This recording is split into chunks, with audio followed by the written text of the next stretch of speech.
A disorienting flash of chaos erupts. A normal school life is violently upended as an entire class finds themselves summoned to another world.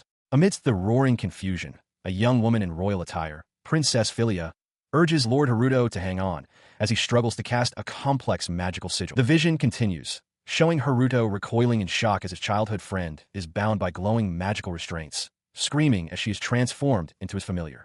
This marks the beginning of their journey into another world. Then, the scene shifts abruptly to the mundane reality of the present. Students arrive for another ordinary day at school. Inside a bustling classroom, one boy is completely absorbed in a manga, exclaiming how good it is, particularly the part where the mage dies. His loud spoiler jolts another student, Haruto Tutsui, who looks up in annoyance. The one who shouted is Yohei Namba, a popular student known for his lack of delicacy, who is now being approached by another classmate about the manga. Across the room, Mina Mochizuki and Karen Hino are interrupted by Yohei, who asks when they'll hang out.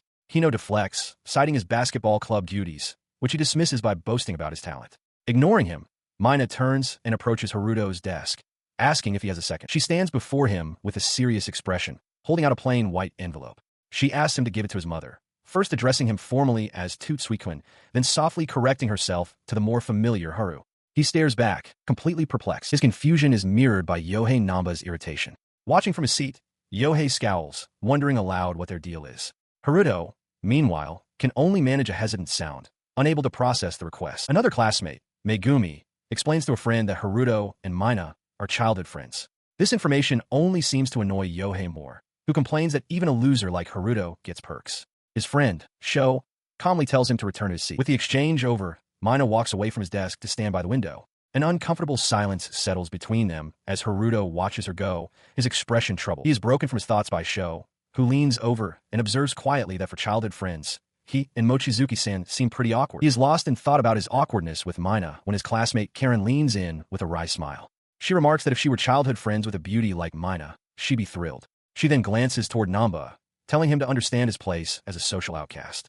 The comment makes Haruto reflect on how close he and Mina used to be. As if sensing his thoughts, Mina glances back over her shoulder from her desk, her expression stern and unreadable. Without a word, she abruptly stands and walks away, her heel striking the floor with a sharp sound. Another classmate calls out her name in surprise, but Mina doesn't stop. In that instant, the entire classroom begins to shake violently. Students cry out in alarm, wondering if it's an earthquake as Haruto instinctively shouts for Karen to grab onto something for safety. The violent tremor throws Mina off her feet, sending her stumbling backward directly into Haruto's arms. He catches her, and for a moment they are face to face, her expression a mix of shock and vulnerability. She quietly asks if he hates their situation that much. In a disorienting flash of light, the familiar classroom vanishes.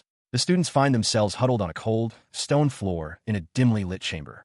Before them stands a mysterious hooded figure holding a large, circular artifact inscribed with glowing, complex runes. He looks around in shock, his mind struggling to process the sudden change. Namba voices the question on everyone's mind. Where are we? Another student exclaims at the sheer number of people gathered. From the shadows, two figures emerge.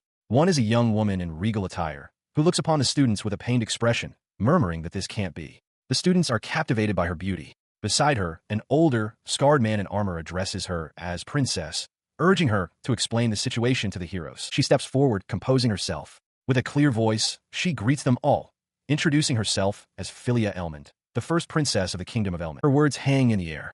Haruto and Karen exchange a look of disbelief. Kingdom of Elmond? Karen repeats, having never heard of such a place.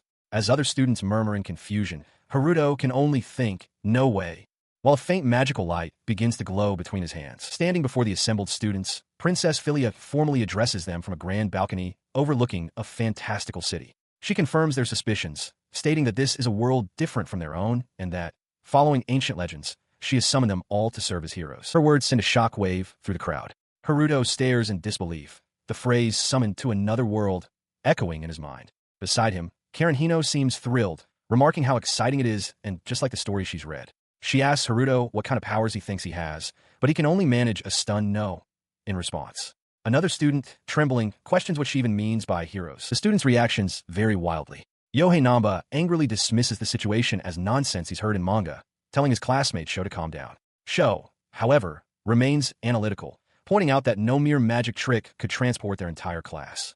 He gestures towards the sky, reminding Namba of the dragons they saw, arguing that it's impossible without real magic. As the reality sinks in, Karen suggests to a silent Haruto that since everyone is so obsessed with going home, They might as well try to enjoy themselves. Princess Philia then clarifies their situation. According to legend, they can return to their world once their mission is complete. The word mission immediately sets Namba off, who demands to know if they are expected to kill a demon lord or something similar. Her expression turning grave, Philia confirms his fears. She explains that every few hundred years, her country is forced to summon heroes to face grave threats that endanger the entire continent. She elaborates that the threats vary each time, with legends speaking of past heroes who were called upon to slay vicious dragons or defeat powerful demon lords. Bringing her explanation to the present, Philia regretfully admits that the truth is they do not yet know what the current threat is. This revelation stuns Sho and infuriates Namba, who shouts in outrage. Realizing this means they can't go home until the unknown problem is solved. Philia can only offer a sincere apology as the Elder Knight beside her remarks on the unusually large number of heroes summoned. At that moment, a man in a formal military uniform arrives, whom Philia identifies as her brother. He introduces himself to the crowd as Rosius Elmond, the first prince of the kingdom. With a confident smile, he surveys the large group of students. Philia quietly mentions to him that this is an unusually large group, as normally only one hero is summoned. His arrival prompts Sho to step forward and challenge him directly. Adjusting his glasses, Sho questions if the royal family can even provide proper hospitality for so many people. He lays out their grievances. They were summoned against their will and are now expected to complete an unknown mission to go home, all without any reward. He demands good treatment, and his sentiment is echoed by other students in the crowd. Before the prince can respond, Namba explodes with rage. He yells at Sho to watch his mouth, questioning who he thinks he is to make such demands. His anger then shifts towards their new surroundings, as he contemptuously complains that the place looks low-tech and loudly wonders if this world even has baths. His outburst was a familiar sight to his classmates. Karen Hino remarked to Haruto that Namba was always trying to pick a fight, but the class president attempted to de-escalate, insisting that as a hero, he should be respected. Before the argument could escalate, Prince Rosius smoothly intervened, placing a hand on Namba's shoulder. With a disarming smile, he reassured the summoned students not to worry, startling the aggressive young man. He recoiled, trying to shrug off the prince's grip. He demanded to be released, unnerved by the man's proximity. Unfazed, Prince Rosius maintained his hold and his smile, offering to handle all their arrangements before pointedly asking if Namba would refuse to listen. The prince's question was laced with an overwhelming, palpable pressure that washed over the entire group of students.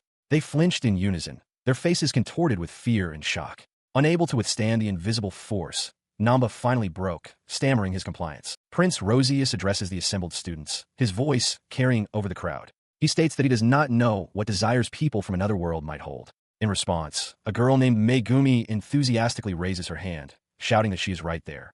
The prince acknowledges her by name. With a confident, almost predatory smile, he extends a gloved hand toward her and makes a simple, yet startling request for her to come to his room that night. His invitation sends a wave of confusion and shock through the students. They murmur amongst themselves about the strange request, one even questioning why it must be his room. The prince dismisses their concerns, declaring that it is an honor to be called there. He then relents slightly, stating he has little choice. He explains that the summoning only works if there's intent on both sides, and that someone among them must possess the will to save this world. He advises them not to rush, promising that those who act accordingly will be rewarded. Seizing the opportunity, Megumi excitedly asks if this means they can use magic and have special powers. The prince confirms her hopes with a dramatic flair, conjuring a ball of fire in his palm. He adds that, besides magic, they have also been granted powers called skills. The revelation catches the students, including a wide-eyed Karen and a startled Haruto, by surprise. He elaborates further, explaining that summoned heroes possess physical abilities far exceeding this world's standards, in addition to their granted skills. With a confident smirk, he asks if the prospect isn't appealing. His words ignite a fire of excitement among the students. Namba throws his head back and shouts, demanding to know what kind of power he has. Others begin to notice their bodies feel lighter and express their hopes for strong skills and a chance to use magic. Karen observes her friend, noting quietly that even Haruto is getting excited. With the crowd's anticipation at its peak, Prince Rosius turns to his sister, Princess Philia. He announces that assessing skills is her specialty and formally delegates the task to her.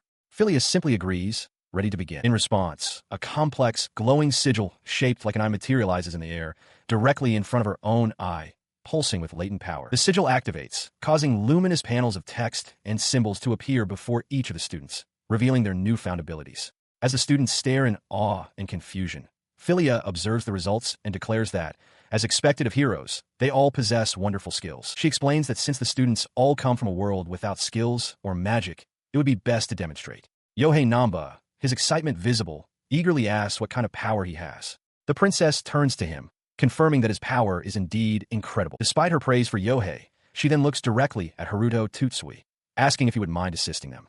Caught completely off guard, Haruto can only stammer, questioning if she is truly addressing him. He remains bewildered, but Princess Philia clarifies that his power is truly remarkable, making it perfect for a demonstration. This choice infuriates Yohei, who loudly protests, demanding they use him instead of that loser. From the side, Prince Rosius's sharp glare cuts him off as he commands Yohei to forget it. With the outburst silenced, Philia leads a hesitant Haruto away from the other students.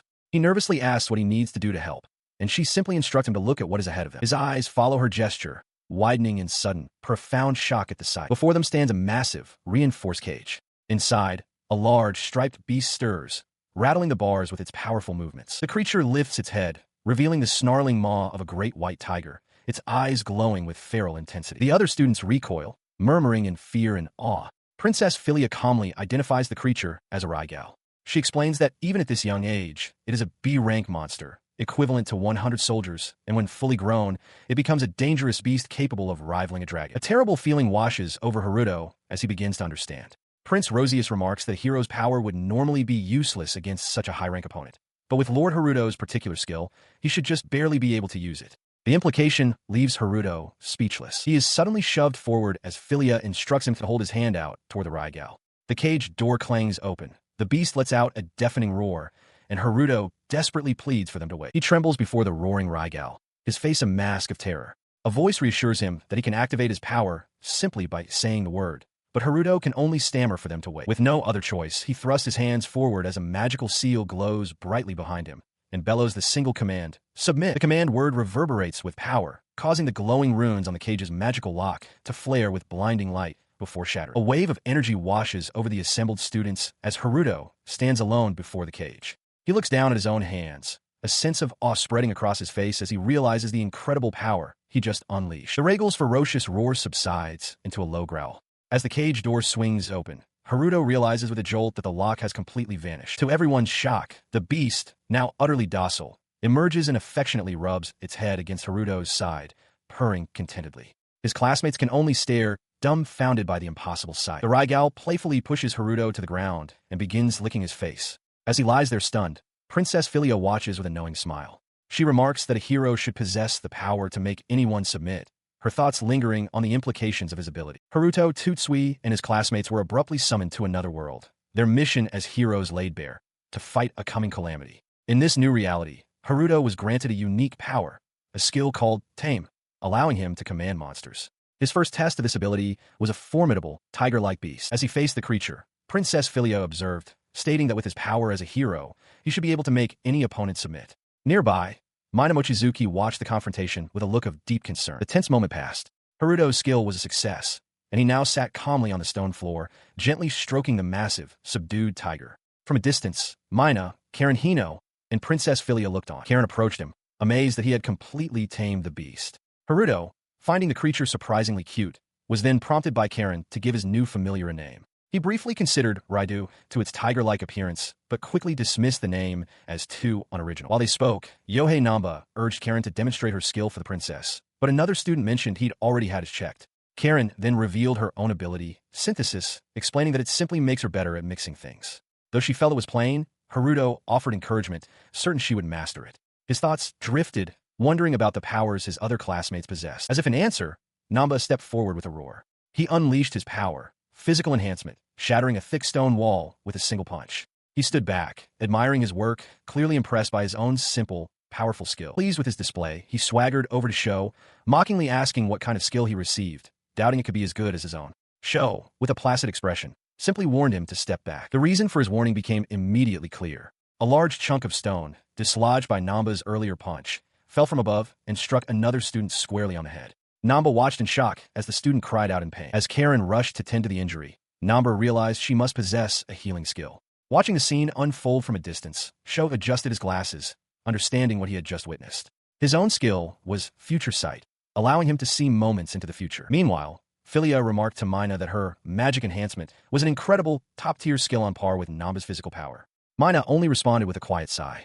Noticing this, Karen asked Haruto why Mina seemed so detached, questioning their childhood friendship. Haruto admitted with a frown that it had been a long time, and that she was now avoiding him. The focus of the aptitude test shifts.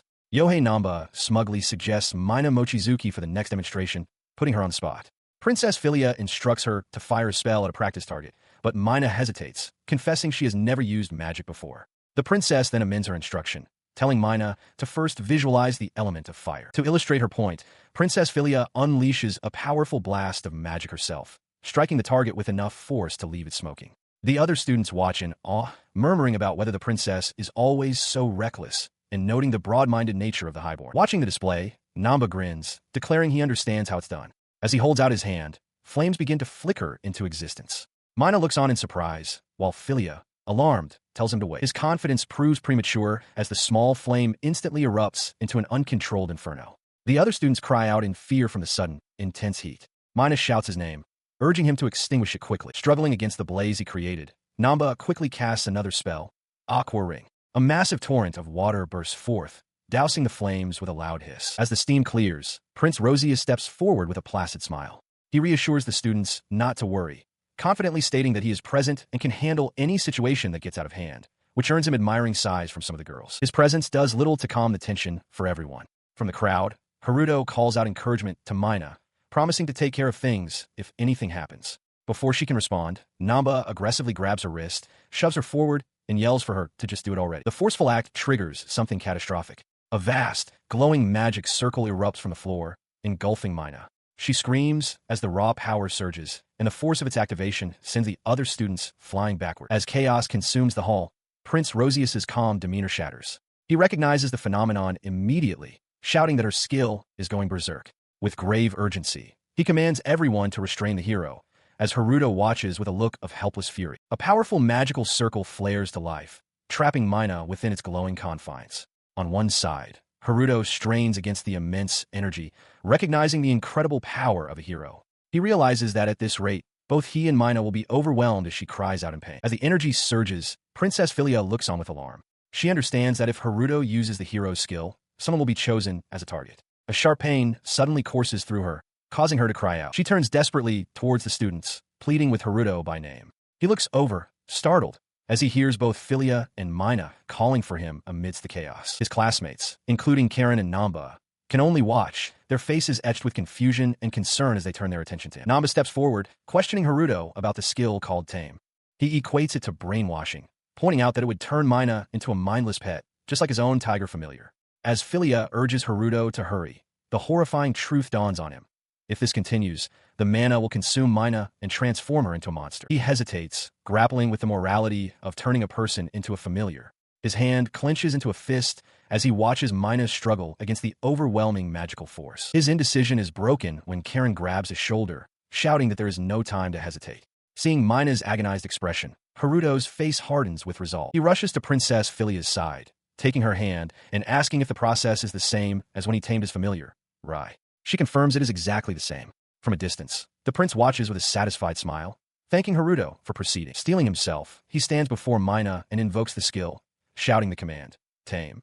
A tremendous pressure erupts from the magic circle, forcing him to plant his feet and brace against a force that feels like it could blow him away. As he struggles, Philia comes up behind him, adding her strength to his. She encourages him to keep going, telling him they're almost there. Below them, Mina writhes in pain, weakly calling out his name one last time as the prince observes the scene with cold detachment. As he poured his will into the ritual, a distant memory surfaced, a playground at dusk. A younger Mina stood beside him, head bowed, apologizing for something she believed was all her fault. He had gently placed a hand on her head, reassuring her that it was okay. With the unwavering certainty of childhood, he had made a solemn promise to always protect her. That vow echoed into the present, fueling his resolve. With a desperate cry that tore from his throat, he declared that he would keep that promise. His declaration unleashed a final, blinding surge of power, forcing the horrified onlookers to shield their eyes. The lights subsided, revealing Haruto kneeling on the ground, holding Mina's now still form. The glowing, chaotic glyphs that had surrounded them faded into nothingness. He looked up, panting and covered in sweat, as Princess Philia's voice cut through the stunned silence. She announced to the crowd that Hero Haruto had succeeded. The taming of Lady Mina was complete. The realization that the tame skill worked on humans rippled through the other students. As Haruto processed this, Mina stirred. Her eyes fluttered open, but they were vacant, empty. A pained gasp escaped his lips as he stared into the face of the friend he had saved, but perhaps also lost. In the training grounds of the New World, Karen Hino notices Haruto Tutsui's despondent air. She warns him that if he keeps sighing, his luck will run out. He replies grimly that he thinks it's already gone. When she playfully asks who took it, His mood darkens, and he retorts that if she says that again, he'll stab her. A few days have passed since the students were summoned. Their new life resembles their old one, with mornings dedicated to lectures on history, missions, and economics, and afternoons spent in practical magic and combat training. As expected of heroes, they all quickly surpass the skills of the royal knights and mages. While everyone else seems to be enjoying themselves, Haruto lets out another heavy sigh during a sparring session. His distraction costs him, as he is thrown to the ground during the exercise. His classmates, including Karen and Mina, watch from a distance. Karen observes that everyone is terrified he'll use his tame ability on them, now that they know it works on humans. Haruto asks her directly if she isn't afraid he'll tame her. She dismisses the fear, explaining that without him, she'd have no one to talk to, and suggests he should be with Mina instead. At the mention of her name, Mina approaches, asking what's wrong. Haruto reflects on how even she is acting differently. Ever since the incident, Mina hasn't left his side, a stark contrast to her previous behavior, both in this world and back at their old school. He realizes that the tame ability likely erased her previous hostility. The unfortunate consequence is that he is now monopolizing the attention of the prettiest girl in class, earning him death glares from the other male students. Princess Philia had informed him there is no known way to undo the effect, leaving him to find a solution on his own. Watching him, Mina sees an opportunity. She admits to herself that she had become too self-conscious to act naturally around him. Now, however, she can simply blame her actions on the tame effect. With this resolve, she reaches out to take his hand. Her advance is cut short by the arrival of the president, who calls out to Karen, teasing her about putting pickles in her lunch bag in their world. Haruto questions the relevance of the comment, but the president brushes it off. Mina watches them, acknowledging her long-held jealousy of Karen, the girl who is always with Haruto. She concedes that Karen is a nice person, which is precisely why she cannot let her guard down. Her internal assessment continues as she muses that Karen uses her plain glasses to hide an attractive face, and likely her figure as well. Shaking off her thoughts, Mina steals her nerves. She decides to seize the opportunity, declaring to herself that the familiar spot beside Haruto belongs to her alone. She lunges forward and grabs him, shouting his name. At that exact moment, a powerful impact shakes the training ground. A massive, striped beast lies defeated nearby, knocked aside by an unseen force.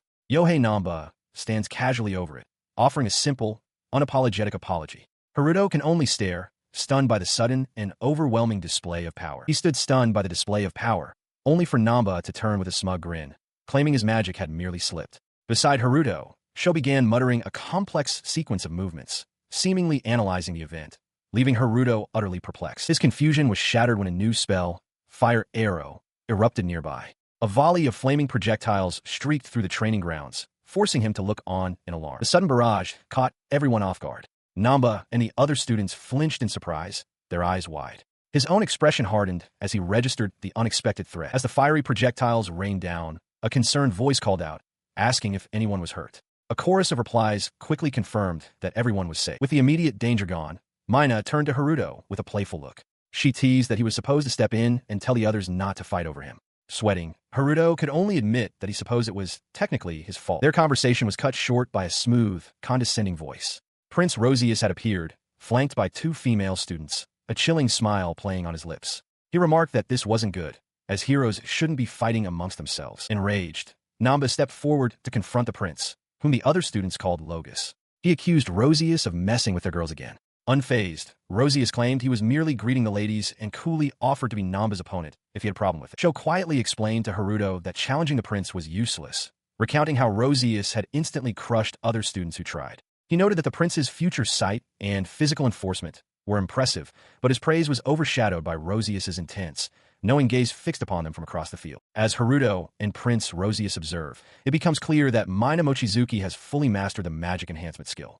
This newfound power is a direct result of Haruto's unique taming ability. The taming skill creates a synergistic loop, boosting the abilities of both the tamer and the tamed. After taming the creature Raigal, both Haruto and the beast grew stronger. Now, with Mina also tamed, a cycle of power circulates among the three of them, enhancing their capabilities even further. Following this revelation, Karen deduces that the more individuals Haruto tames, the stronger he will become. Haruto hesitantly agrees. Amused, Karen suggests that perhaps she should be tamed as well, earning a sharp rebuke from Mina. Their conversation is cut short as Prince Rosius approaches Mina directly, stating he has yet to greet her properly and inviting her to his room that evening. In response to his forward invitation, Mina recoils and loudly rejects him, shouting that she has absolutely no interest in him or his room. Her blunt and forceful refusal leaves the prince utterly stunned. He stares blankly, his composure shattered by the unexpected rejection. From the side, Haruto watches the prince's reaction with a puzzled expression. Rosius quickly regains a semblance of his pride, turning away with a dismissive wave. He tells Mina she can come if she changes her mind, but his tone shifts as he adds a final, ominous warning for her to never come again. After the prince departs, Mina confronts Haruto, asking why he rejected Rosius so harshly and questioning if he would have preferred her to accept the invitation. Haruto is taken aback by her question, while Karen sighs at the unfolding drama. Later, the students are gathered as Princess Philia makes an announcement. She informs them that it is time for a practical experience and that they will be entering a dungeon. She explains that her brother advised this course of action, as dungeons are ideal for testing skills, fighting monsters, and earning rewards. The news of a dungeon sends a murmur through the classroom, the reality of being in another world setting in. Amidst the chatter, one student confidently remarks that someone like Haruto could probably clear it with ease. Namba scoffs at the idea, questioning what a dungeon even is. Haruto, however, deflects the praise, admitting that he isn't as strong as Mina.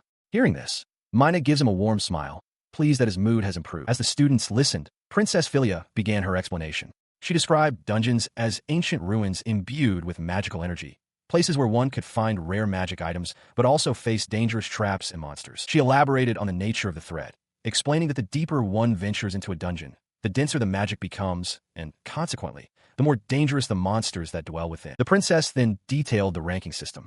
Dungeon danger levels, or clear difficulty, are ranked in 10 tiers based on the total magic energy. Any dungeon ranked difficulty 7 or higher is considered uncharted territory, its dangers effectively immeasurable by humanity. With a sudden shift, she announced that the dungeon they would be entering has a difficulty of 7. A murmur of concern spread through the students, one questioning if that was too high for their first attempt. Philia smiled reassuringly, clarifying that they would only be visiting the first 3 floors, which have already been mapped and cleared, making them mostly safe. Namba scoffed at the news, declaring it boring. But Philia's expression hardened instantly. She warned them that even for a hero, letting one's guard down would lead to death. The star finality of her words sent a chill through Haruto and his classmates. Continuing her grim lesson, she listed potential hidden traps, from simple pitfalls to teleportation spells that send victims into inescapable voids. She gave a simple rule: don't touch anything suspicious. Then, just as quickly, her cheerful demeanor returned as she wished them an enjoyable first dungeon dive. The students' apprehension gave way to excitement, with Namba and Haruto murmuring about the magical artifacts and treasures they might find. Philia announced that the exploration would set off the next day, giving them time to prepare. She promised to distribute maps and finally revealed the name of their destination. The following day, the students, now outfitted in simple white cloaks, stood before the dungeon's entrance. A gaping maw formed from the colossal, fossilized skull of some great beast. Philia declared its name to be the Royal Tomb. Standing beside Mina and Karen, Haruto processed the ominous title with unease. As they prepared to enter, the princess issued a final directive. Inside the dungeon, they would operate in groups of 3, and she instructed them to form their teams. Before Haruto could even process the command, Mina and Karen flanked him, each grabbing one of his arms and decisively forming their trio. As his new team formed, Mina declared with a serious expression that she was, after all, Haruto's familiar.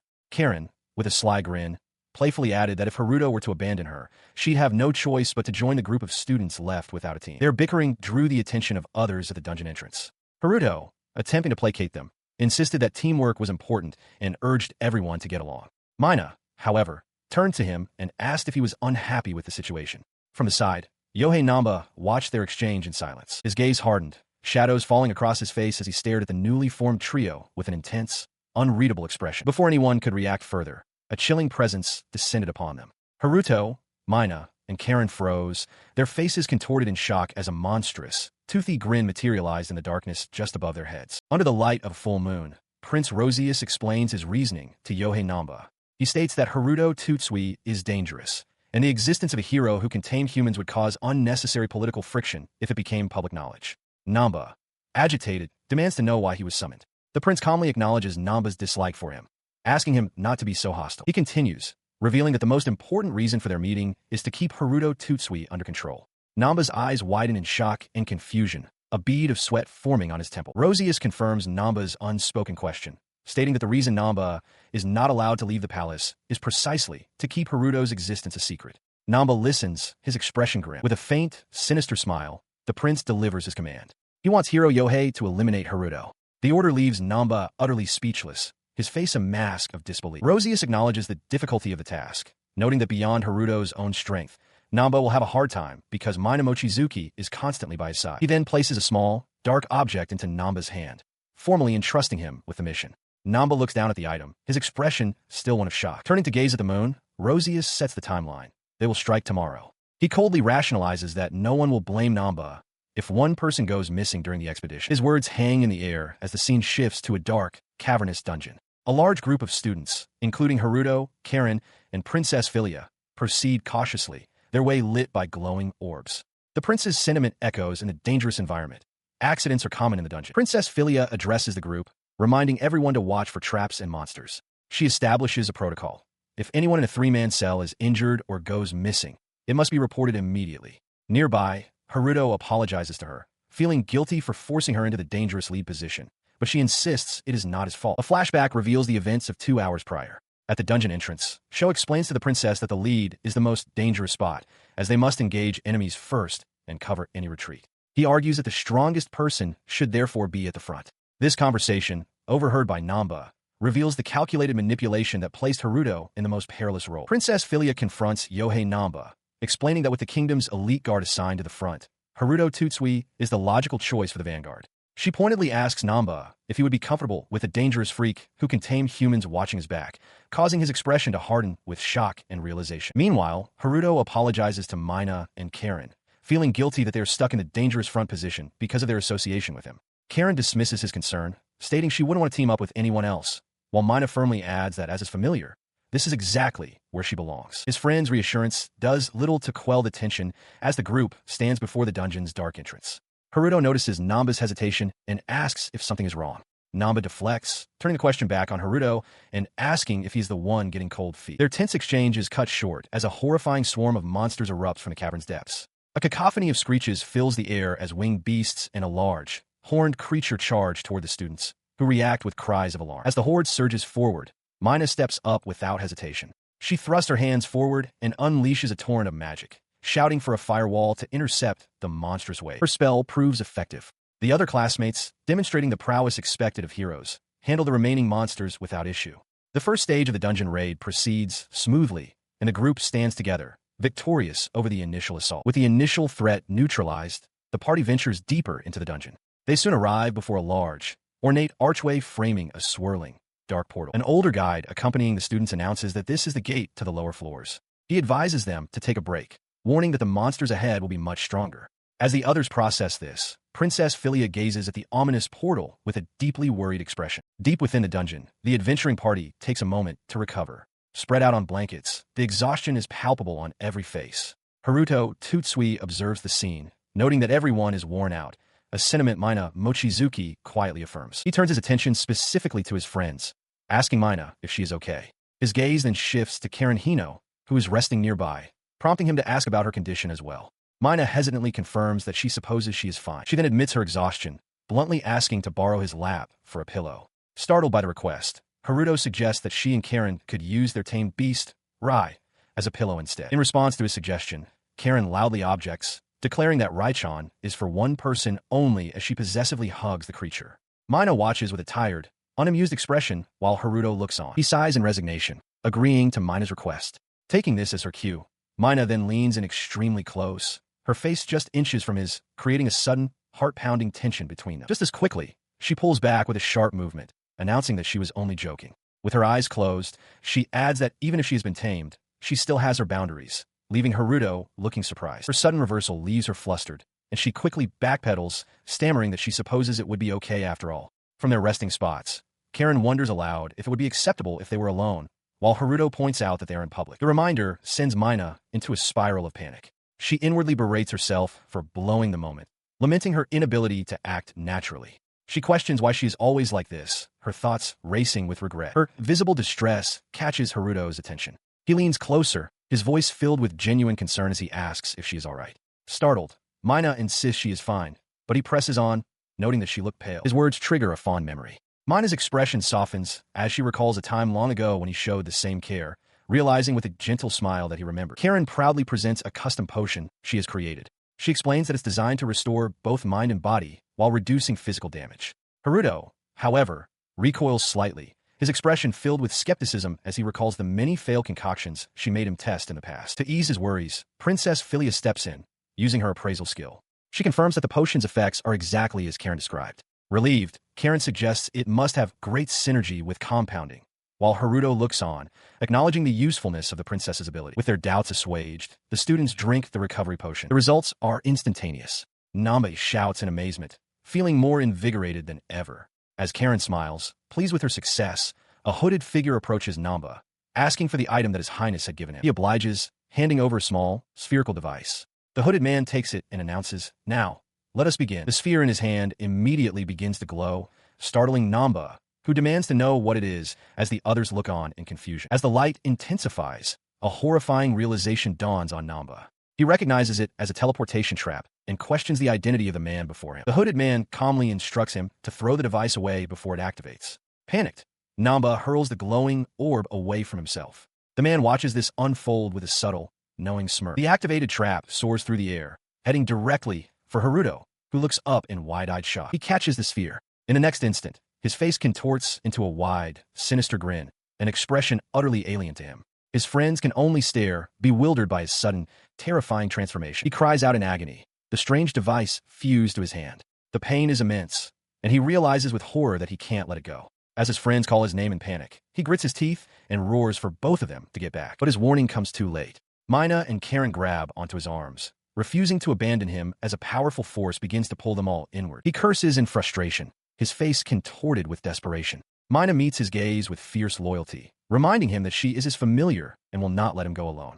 Karen, however, voices a grim reality. It's already too late for any of them. Her words prove prophetic as the device unleashes a violent vortex of swirling energy. The maelstrom engulfs Haruto, Mina, and Karen completely, its pull so strong that even the beast lies caught in its grasp, letting out a desperate cry. In an instant, the chaotic energy vanishes, leaving behind a stunned silence. Where the three students stood, there is now only empty space. The others can only stare in shock at the spot, the small spherical trap now lying inert on the ground. A sharp crack sounds as a fracture appears on the device's surface. In the quiet aftermath, Rai's voice calls out in distress from Master Haruto, Lady Karen, and Lady Mina, his words echoing unanswered. A memory surfaces, a tense, silent exchange between Haruto and Mina, their expressions filled with unspoken concern. The memory fades as Karen's voice cuts through his daze, calling his name twice while Mina looks on with a grim, steady gaze. Her cries finally break through his stupor, grounding him in the disorienting present. He finds himself on a cold floor, clad in a strange cloak, with Mina and Karen beside him and Rai standing nearby. He pushes himself up, taking in their new, bizarre surroundings. A vast, sterile chamber made of countless identical blocks. He wonders aloud where they are, unable to find an exit. He speculates they were warped to a basement level, recognizing the mana in the air as similar to the royal tombs, and concludes they were caught in a trap. As Rai nudges him, he expresses a small measure of relief that they weren't sent to some completely unknown dimension. As he processes their situation, his gaze falls upon Karen, noticing her glasses are gone. She looks away, flustered, admitting that he noticed. When he asks, she confesses they're just fake glasses she doesn't really need. He can only react with surprise, calling her a weirdo for hiding such a pretty face. His comment is cut short by a sound from beside them. Mina begins to stir. He calls out her name as she slowly opens her eyes, greeting them with a simple, dazed morning. She sits up, her initial relief that everyone is okay giving way to fear as she takes in the strange environment. She asks where they are and voices her worry that rescue won't come if they're too deep. Haruto confirms they are likely in the lower levels of the royal tomb, explaining that they are mostly unharmed thanks to Karen's medicine. His hesitant tone prompts Mina to press him for the truth. Haruto's face darkens as he delivers the grim news. Rescue probably isn't coming. A memory flashes in his mind of the moment the trap was sprung. Yohei Namba, laughing alongside the man he now identifies as the captain of the guard. The weight of his words, the confirmation of betrayal by their own allies, lands upon Karen and Mina. Their eyes widen in unison, reflecting pure shock and disbelief. She voiced the question weighing on all of them, asking why they would be targeted. Haruto, his head bowed, reasoned that since the royal guard reports directly to Prince Rosius, the prince himself must be their enemy. Nearby, Mina quietly wondered if this was all her fault. The horrifying realization struck her with full force. Her eyes widened in terror as she concluded it was all because she had turned down the prince's invitation. He refused to let her take the blame, grabbing her shoulders and shouting that it wasn't her fault. He explained that his tame skill, capable of affecting humans, was seen as a threat. As he held her, Mina cried out in alarm, pointing to his hand, which was now bleeding from the force of his own grip. She immediately tended to the wound, carefully wrapping a bandage around his bleeding knuckles. With the immediate crisis averted, she quietly asked what their next move should be. He answered her, explaining that even if they escaped, they couldn't return to the castle with the prince as their enemy. Believing he was the sole target, he urged the two of them to go back and report that he had died. Both Karen and Mina flatly refused his proposal. Unfazed, Haruto mused that if they were to flee to another country, his tame skill was powerful enough that he could perhaps start a zoo. Taking his suggestion seriously, Karen declared that she was coming too and would even help with the zoo. Mina was even more resolute, reminding him that as his familiar, she had every right to follow him. She confessed that she would rather die there with him than face a miserable, lonely life by returning alone. Haruto, taken aback, pleaded with her not to say such things. Their unity decided. They surveyed the vast, pillar-filled chamber. Haruto observed that while they had enough food for a few days, he couldn't see an exit. His assessment was cut short when Rai suddenly growled, its head snapping towards an unseen presence. Haruto turned, alerted by his companion's reaction. Before he could react, a figure burst from the shadows. A tall, humanoid creature with vicious claws slashed at Rai, the force of the blow sending the large feline crashing to the ground. The attacker stood revealed, a massive bandaged monster looming over the downed Rai. As Haruto stared in shock, Karen prepared to cast a spell. He quickly stopped her, his expression hardening with resolve as he declared that he would be the one to fight. He braced himself as the bandaged creature lunged, its massive jaws snapping shut just inches from his face. From behind, Mina screamed his name in terror. Instead of dodging, he held his ground, a new resolve in his eyes. This was the moment. There was something he had been wanting to try. As he thrust his hand forward, a brilliant, intricate magic circle erupted in the space between him and the beast. With a powerful voice, he uttered a single command, "Tame." The circle of light shot forward like a projectile, slamming into the creature with a thunderous crash that echoed through the chamber. When the light faded, the hulking monster had vanished. A small, white, canine-like creature now stood in its place, its bandages gone. It let out a soft cry and gently nudged Haruto's leg, its aggression completely gone. He stared down at his new companion in disbelief. The newly tamed creature affectionately nuzzles Haruto. He realizes it must have sensed Mina's immense mana and chose submission over conflict. Standing with his companions, he can feel a surge of power emanating from everyone present. He considers the symbiotic relationship between a tamer and their familiars. The tamer's strength grows with the familiar's abilities, and the familiar's power increases with the tamer's. He assesses this new creature to be nearly as strong as Mina, making it a tremendous asset, second only to Logos within the kingdom. With this new power secured, the group's attention turns to a more practical matter. Karen expresses her jealousy, wishing Haruto would tame her as well. Mina asks what he plans to name their new companion, prompting Karen to remark that its large, fluffy appearance reminds her of a golden retriever she once had. Taking her suggestion, albeit lazily, he settles on a name, Redo. The creature barks in apparent approval. Haruto then directs Redo toward a dark, swirling passage, asking if it can widen the opening. When the creature whines, unable to comply, Haruto resigns himself to squeezing through. But as they prepare to proceed, the ground beneath them begins to shake violently. Mina cries out in alarm as the entire group is thrown into disarray. The violent tremor intensifies as massive, sharp pillars of earth suddenly erupt from the dungeon floor, trapping them in a deadly cage. When the chaos subsides, the reason for the ambush becomes clear. They're surrounded by a large pack of creatures identical to Redo. Haruto realizes this must be Redo's pack, and he was their leader. Mina asks if he intends to tame them all, and he resolves to try. Resolved, he wastes no time. Extending his hands, Haruto unleashes his power, causing a vast, intricate magical circle to blaze across the ground before the entire pack as he invokes the taming command. The sheer scale of the spell takes its toll. Haruto stumbles, drained, but Mina rushes to support him. He reassures her that he only overexerted his mana, then immediately asks if she felt her own power increase as a result. She confirms his theory, explaining that his own mana now feels much easier for her to control.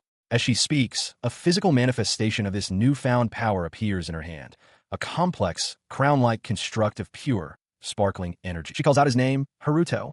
He turns, startled, as she suggests that he might have gained some new skills from the mass taming. He closes his eyes, taking a moment to process the changes. My sense of smell is sharper, he observes, and Mina looks on, intrigued by this development. He realizes that Redo's abilities must have been reflected onto him. With a newfound power, he can now see through the dungeon walls, perceiving the form of a creature in another corridor. He muses that this will make clearing the dungeon a breeze. His comment provokes an immediate, fierce reaction from Mina. She whirls around, shielding Karen's eyes and shouting at him not to look, accusing him of being a pervert. Flustered, Haruto insists it's a misunderstanding, explaining that his seeing-through ability is more like a thermograph and that he can turn it off. He apologizes, and though still blushing, Mina confirms she's fine. As the group continues, Karen analyzes the situation. She points out that since this world lacks the concept of experience points or levels, Haruto and his familiars will simply continue to grow stronger indefinitely. She concludes that gaining skills on top of raw power is a total growth cheat. The implication of this continuous growth dawns on Mina with a sudden jolt. Her face flushes as she exclaims that if these familiars start having pups, their collective power will grow exponentially. Now standing amidst the massive pack of tamed creatures, all awaiting his command, Haruto turns to his companions and asks which way they should proceed. She consults a map, noting that they are in a rank 7 dungeon, a place untouched by humanity. She warns that who knows what dangers might lie on the lower floors. Mina then asks if there isn't a mechanism at the very bottom that leads directly to an exit. Karen considers this, suggesting that since they aren't in a rush, they could simply head back to the entrance. Haruto counters, pointing out that they're already quite deep within the dungeon. He reasons that if there are more powerful monsters like Reto ahead, it might be faster to aim for the bottom. His expression hardens with resolve. No, he declares, his voice firm, let's aim to conquer it. His friends look on, surprised by his sudden, decisive ambition. He turned to face his assembled companions, Mina, Karen, Rai, and the pack of wolf-like creatures.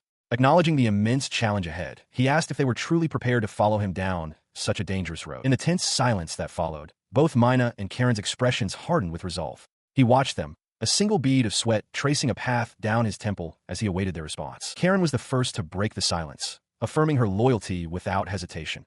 As is familiar, her place was with him. Mina followed, her voice filled with conviction, insisting she would not be left behind and would stay with him until the very end. Hearing their unwavering support, Haruto's uncertainty vanished. With their resolve solidified, he let out a powerful cry, rallying them all with a single command. Let's conquer this dungeon. In an instant, the entire group surged forward, a united front charging deeper into the labyrinth. Under the light of a full moon, a gloved hand sets down a teacup in a lavish room overlooking the city. A voice from off-panel congratulates Yohei Namba, telling him he did a fine job. In response, Namba slams his hands on the long table between them, his posture radiating frustration. He shouts, demanding to know if the other person even realizes the kind of mess he is now in. He elaborates on his predicament, his face twisted in a grimace. He complains that everyone at school is looking at him like a murderer, blaming him for making Tutsui and the others vanish. Across the table, Sho calmly adjusts his glasses, his expression unreadable. He states his deduction plainly. Everything that occurred on the day of the expedition was a setup. The person he addresses is revealed to be Prince Logus, who sips his tea with a serene smile. Unfazed, the prince asks Sho why he is being told this. Logus then turns his attention to Namba, calling him the hero who granted his classmates their freedom. Namba smirks, questioning the word freedom, as Sho listens silently. Sho presses the prince, asking if Tutsui was the reason they were all under house arrest. Logus confirms it, stating they couldn't let a dangerous hero capable of taming humans roam free, and because of his removal, they are all now free to go outside. Their eyes lock in a tense moment. Sho's gaze narrows as he asks if dragging Mochizuki and the others into the plot was also part of the plan. The prince's expression shifts slightly. He answers with a simple no, but then quickly dismisses the concern, adding that he supposes it doesn't matter. He continues, mentioning that his kind-hearted sister, Philia, was devastated by the disappearance. Sho, however, is unmoved. He internally notes that Mina was too influenced by the taming and Karen lacked skills, silently condemning the prince's cold logic. He watched as Prince Logus, with a cruel smile, lifted a piece of food on his fork. The prince declared that the lives of heroes who aren't useful to the kingdom carry very little weight, dismissing them all as mere outsiders. His words caused Namba's hand to clench into a fist. Namba voiced the chilling implication, asking if this meant they had to prove their worth to avoid Tutsui's fate. He then questioned if Tutsui and the others were truly dead. Before the prince could respond, Sho interjected, pointing out that they had only seen the group vanish. He wondered aloud if it was possible they were still alive, but Logus calmly took a sip from his cup and dismissed the idea as impossible. He then explained the cruel magic tool that had been used. It was designed to measure a target's power and then warp them to a floor within the dungeon, where survival was guaranteed to be impossible. The prince continued his assessment, noting that the dungeon, the royal tomb, had 25 floors. For Haruto's group, he calculated they would have been sent to the 15th floor, or perhaps even deeper, below the 20th. He elaborated on the dungeon's brutal difficulty curve. From the 7th floor down, monsters grew 30% stronger with each level. Recalling that Haruto's tamed beast was from the 7th floor, he mused that on the 20th floor, the creatures they'd face would be monstrously powerful. The calculation horrified Sho, who realized the monsters would be 30 times stronger. He argued that Tutsui's tame skill and his familiar might give him a chance, but Logus merely laughed, stating that survival was impossible against countless foes. The prince added that the tame skill is useless when the power gap is too vast. At this, Namba told Sho there was nothing to worry about. Sho, seemingly accepting the grim logic, covered his mouth and conceded the point. But deep within the dungeon, Haruto, Mina, and Karen stood resolute. Alongside a new wolf-like companion, they faced a teeming horde of monsters, surrounded but unbroken. Within the dark, cavernous dungeon, Karen Hino looks over the massive horde of creatures following Haruto, remarking on the sheer number of familiars he has now acquired. Haruto, however, seems unconvinced by their progress, thoughtfully noting that they have only cleared about 3 floors. Mina stands beside him, sensing his unease and asking him what is wrong. He continues his internal assessment, gazing at the monstrous army he commands. He realizes that, in terms of raw statistics, these creatures were individually stronger than his own party was when they first entered the dungeon. He voices this observation, finding it strange that Rai, Redo, and even Mina have grown stronger since being tamed. Karen listens, processing the information and concluding that the buffs from his taming ability must not be consistent. She offers a theory, pointing out that Haruto gave names to Rai and Redo, suggesting this difference in bond is the source of their increased growth. As she speaks, a sudden realization dawns on her. Her hypothesis solidifies as she questions how else one could explain Mina receiving the most significant buff of all. A flustered Mina denies getting stronger, but Karen calmly insists she has. Haruto, meanwhile, seems unconcerned with the mechanics, stating that as long as they're all improving, it doesn't matter, and that his own strength increase is only natural as the tamer. Putting the discussion aside, the core group, Haruto, Mina, Karen, Rai, and Redo, presses onward. They arrive before a massive, imposing gate, sensing they are finally reaching a climactic point in the dungeon. As he stares at the ornate doors, Haruto recalls information from dungeon records. He realizes with a jolt that this must be the boss room that stands before the final floor. Mina feels an incredible power radiating from beyond the gate. Sensing the danger, Karen suggests they should leave the lower-level familiars behind. Haruto agrees, stating he doesn't want any unnecessary casualties. In response to this decision, Megumi erupts in protest. Surrounded by the other familiars being left behind, she wails about what a letdown it is, bizarrely shouting that she had wanted to become a craft. Seeing Haruto's hesitation, Karen Hino steps forward, grabbing his cloak to get his attention. She quickly reassures him that she was only kidding about her earlier bravado, but insists that she will find a way to be helpful to the team. To prove her point, she presents him with several large flasks. She explains that she crafted these potions from the rare materials they've gathered, creating concoctions that boost health, defense, mental stability, strength, mana, and more.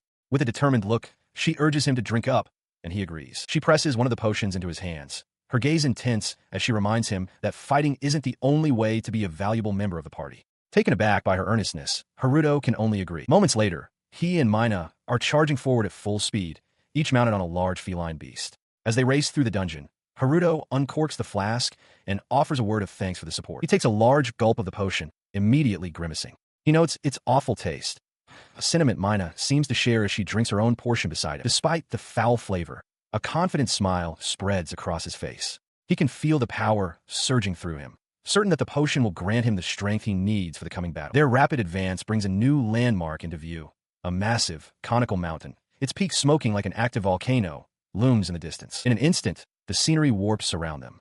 The stone corridors of the dungeon vanish, replaced by a barren, rocky wasteland at the foot of the volcano.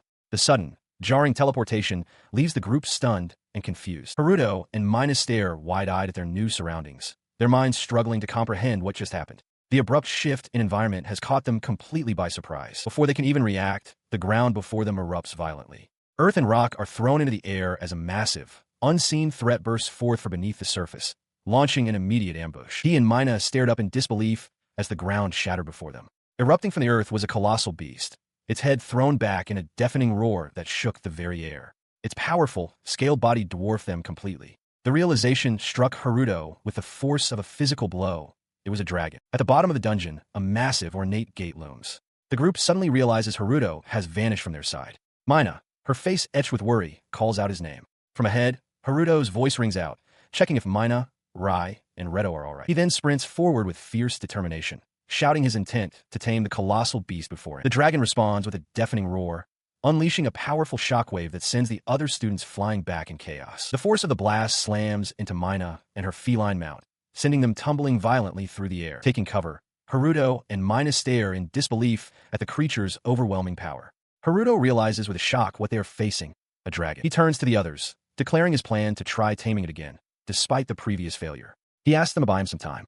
Mina begins to protest, but he looks at her with a desperate plea. In the distance, the dragon recoils from an attack. In response to his plea, Mina and her mount charge forward, shouting to draw the dragon's attention away from Haruto. The beast takes the bait, snapping its massive jaws at them as they narrowly evade the attack. As she maneuvers, Mina reflects on her past. She always used to rely on Haruto, which frustrated her. Now, for the first time, he is relying on her.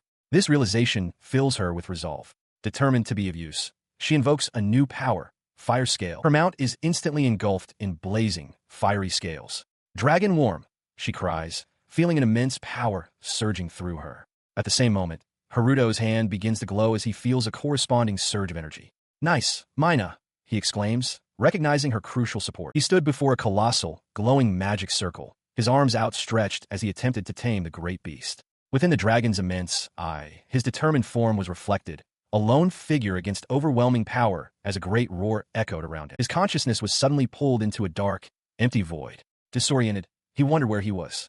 A powerful voice resonated from the darkness, identifying his taming attempt as a contract. The voice noted that he was not trying to force servitude, but rather seeking to negotiate. In response, Haruto's face hardened with resolve. He declared that he possessed a powerful wish. The immense presence in the void mused that destiny was a strange thing. It then issued a challenge.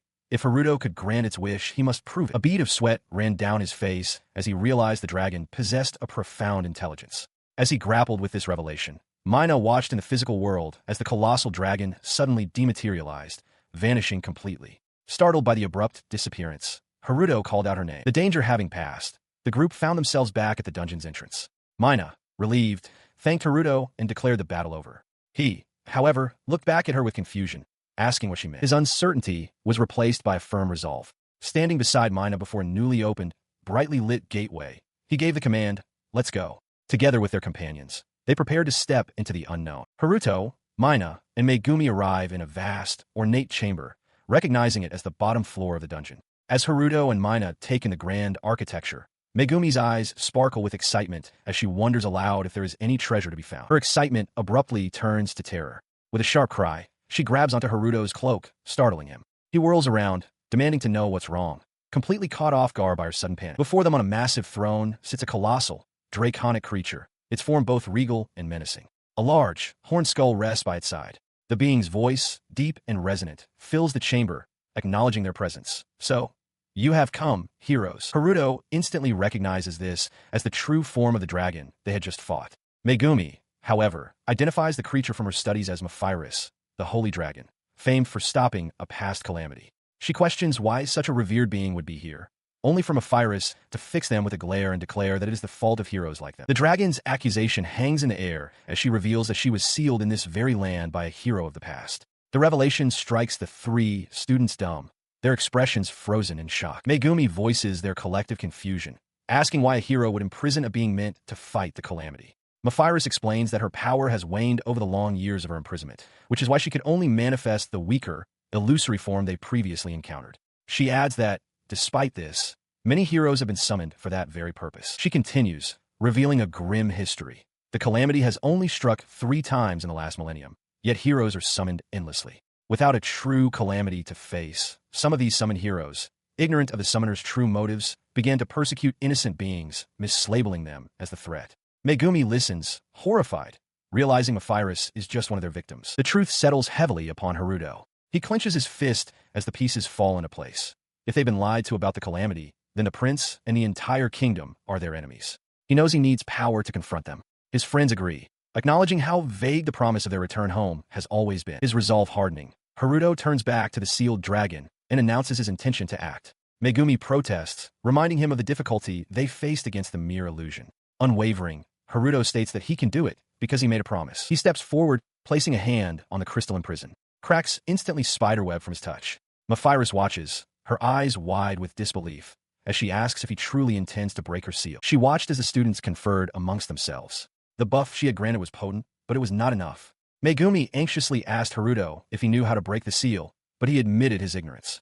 Seeing his hesitation, Mina declared the situation was not good. His admission prompted a low, guttural sound from the great beast as she lifted her head. The intimidating noise sent a wave of fear through Mina, her eyes widening in terror. She cried out his name in panic, her voice trembling as she stared at the imposing dragon. The immense power flowing into him proved too much, and Haruto suddenly collapsed. Mephiris explained calmly that her power was so immense it had knocked him unconscious. Mina and Megumi rushed to his side, asking if he was all right as he groaned. Megumi quickly offered him some restorative medicine. As he recovered, Mina remained by his side, watching with concern. Mephiris commented that he must have gained great power thanks to her.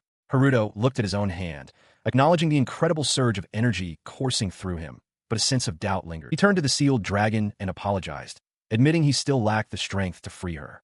Mephiris reassured him that there was still a chance, explaining that her power would grow in tandem with his.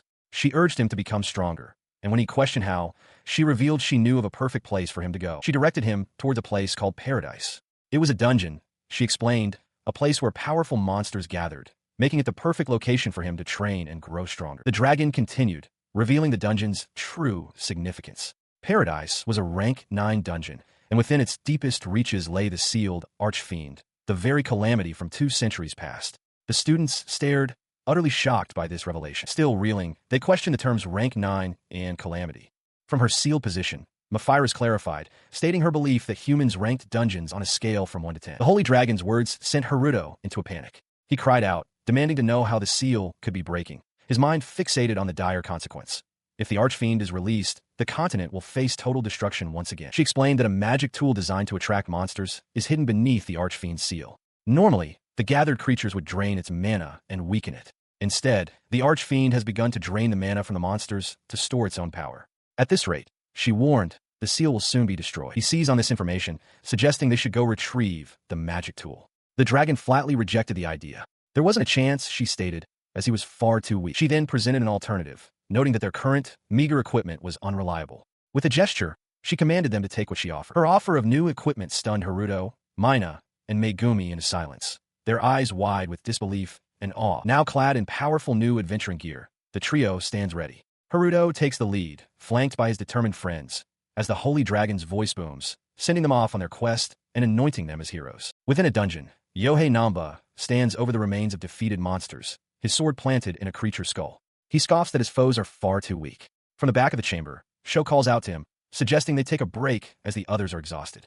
Yohei dismisses the concern, intent on clearing the dungeon without delay. His group is then shown in a different cavern, facing a colossal, turtle-like beast.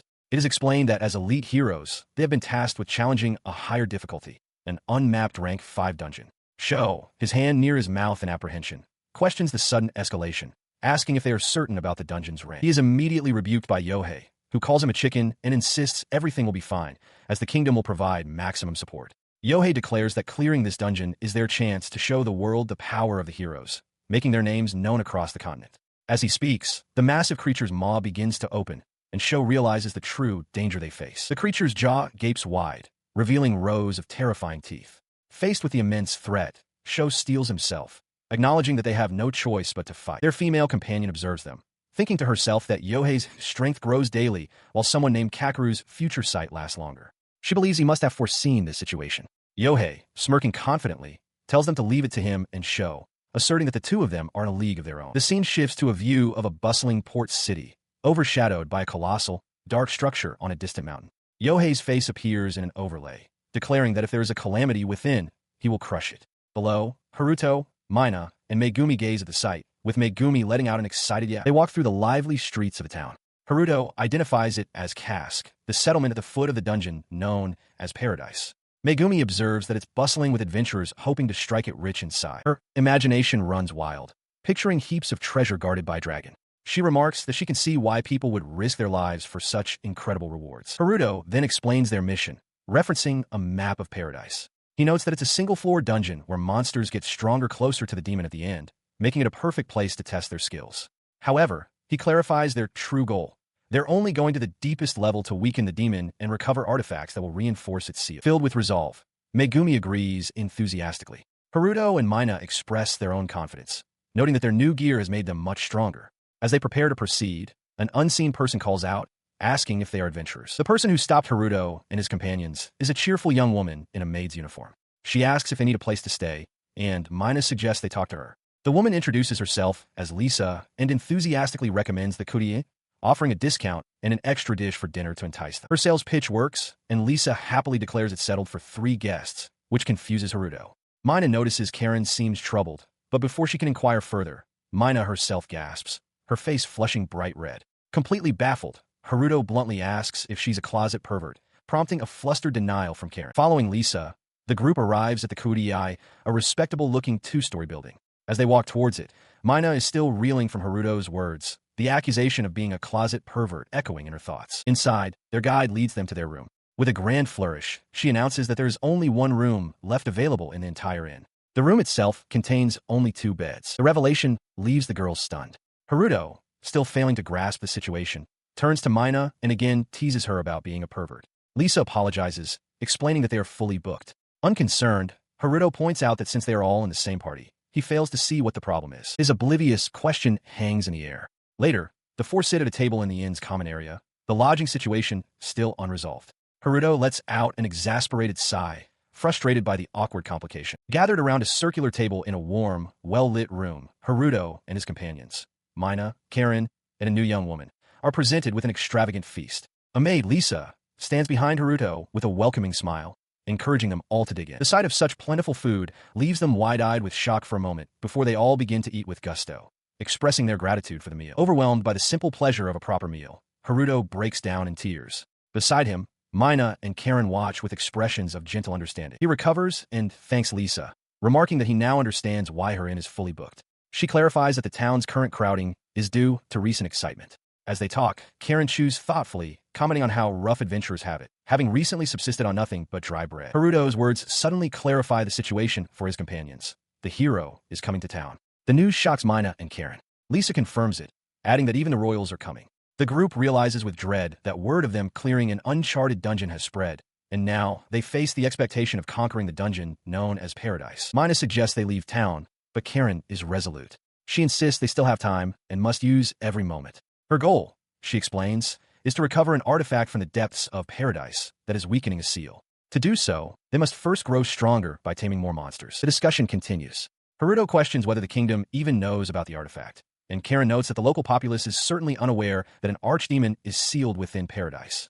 A worried Mina then asks why they can't simply leave the task to the hero's party. Karen expresses her doubt, questioning if the hero's party could even reach the dungeon's bottom. Her greater fear is that they would simply provoke the archdemon needlessly. Mina realizes Karen is specifically thinking of Yohei, the rank 9 adventurer, as the one most likely to cause such a problem. Later, in their room, the strategic talk gives way to a more immediate, awkward issue. Standing before 2 large beds, Mina asks Karen how they should decide on the sleeping arrangements. Back at the table, Mina voices her concern for Rai and the others. Haruto reassures her, showing a vision of Rai and Reto sleeping peacefully in a nearby forest where he has them on standby. He explains that while he can sense they are safe, a benefit of being a tamer, he cannot know their exact actions. Karen remarks on how desirable such a power must be for any parent. He surveyed the room, noting the 2 beds available for the 3 of them. Mina voiced her concern over the predicament, but he quickly offered a solution. He would sleep on the floor, leaving the beds for her and Karen. His companions immediately rejected the idea. Karen was adamant, stating that as the core of the party, Haruto needed proper rest. Mina firmly agreed, declaring it was absolutely not an option. Faced with their united front, he felt a sense of defeat, realizing he could not possibly win an argument against the 2 of them. The debate then shifted. Karen volunteered to take the floor, arguing that she was physically tougher. Mina immediately countered, insisting she would sleep on the floor since she could rest during combat anyway. He tried to interject, pointing out that, by their own logic, he should be the one on the floor. In perfect unison, both women shouted him down, demanding that he listen. Their argument continued, with Mina insisting Karen needed a bed for her precise alchemy, and Karen retorting that Mina, as a familiar, should have one. As he worried they would argue until sunrise, an idea suddenly struck him. He presented his solution.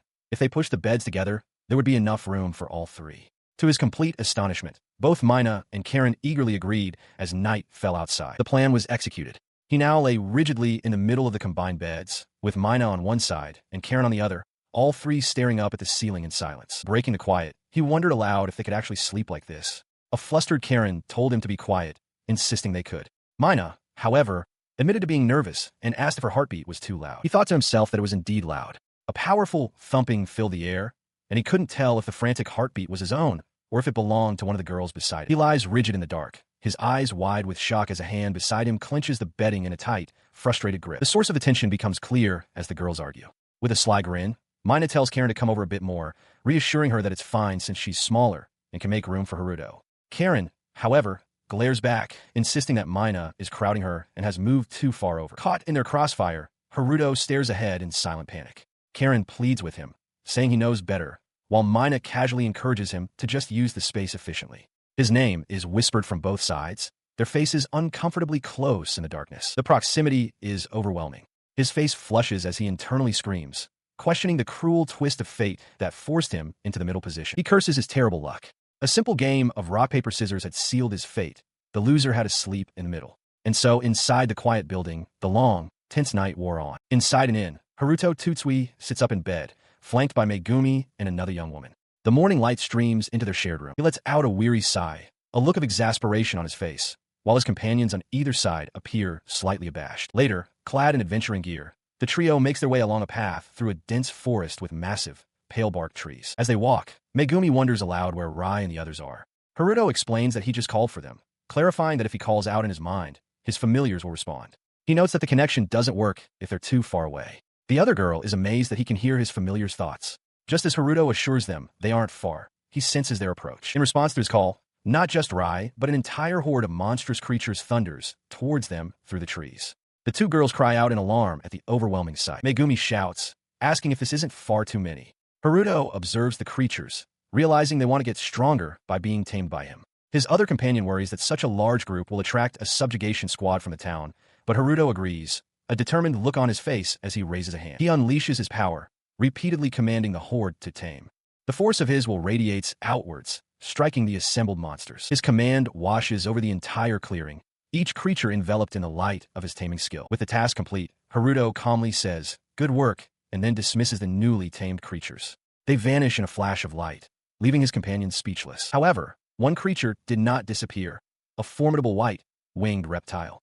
Haruto turns his attention to it, stating grimly, "There's still one left." He gently placed a taming seal upon the small creature's head. His companions marveled at the sight of a white dragon, especially one so tiny, with one of them exclaiming how cute it was. In response to their awe, he explained that despite its size, this particular creature seemed to hold the most latent power of any he had encountered that day. Realizing it was still a dragon, he decided it needed a name, proposing Lulu. The moment the name was spoken, a brilliant light erupted from Lulu.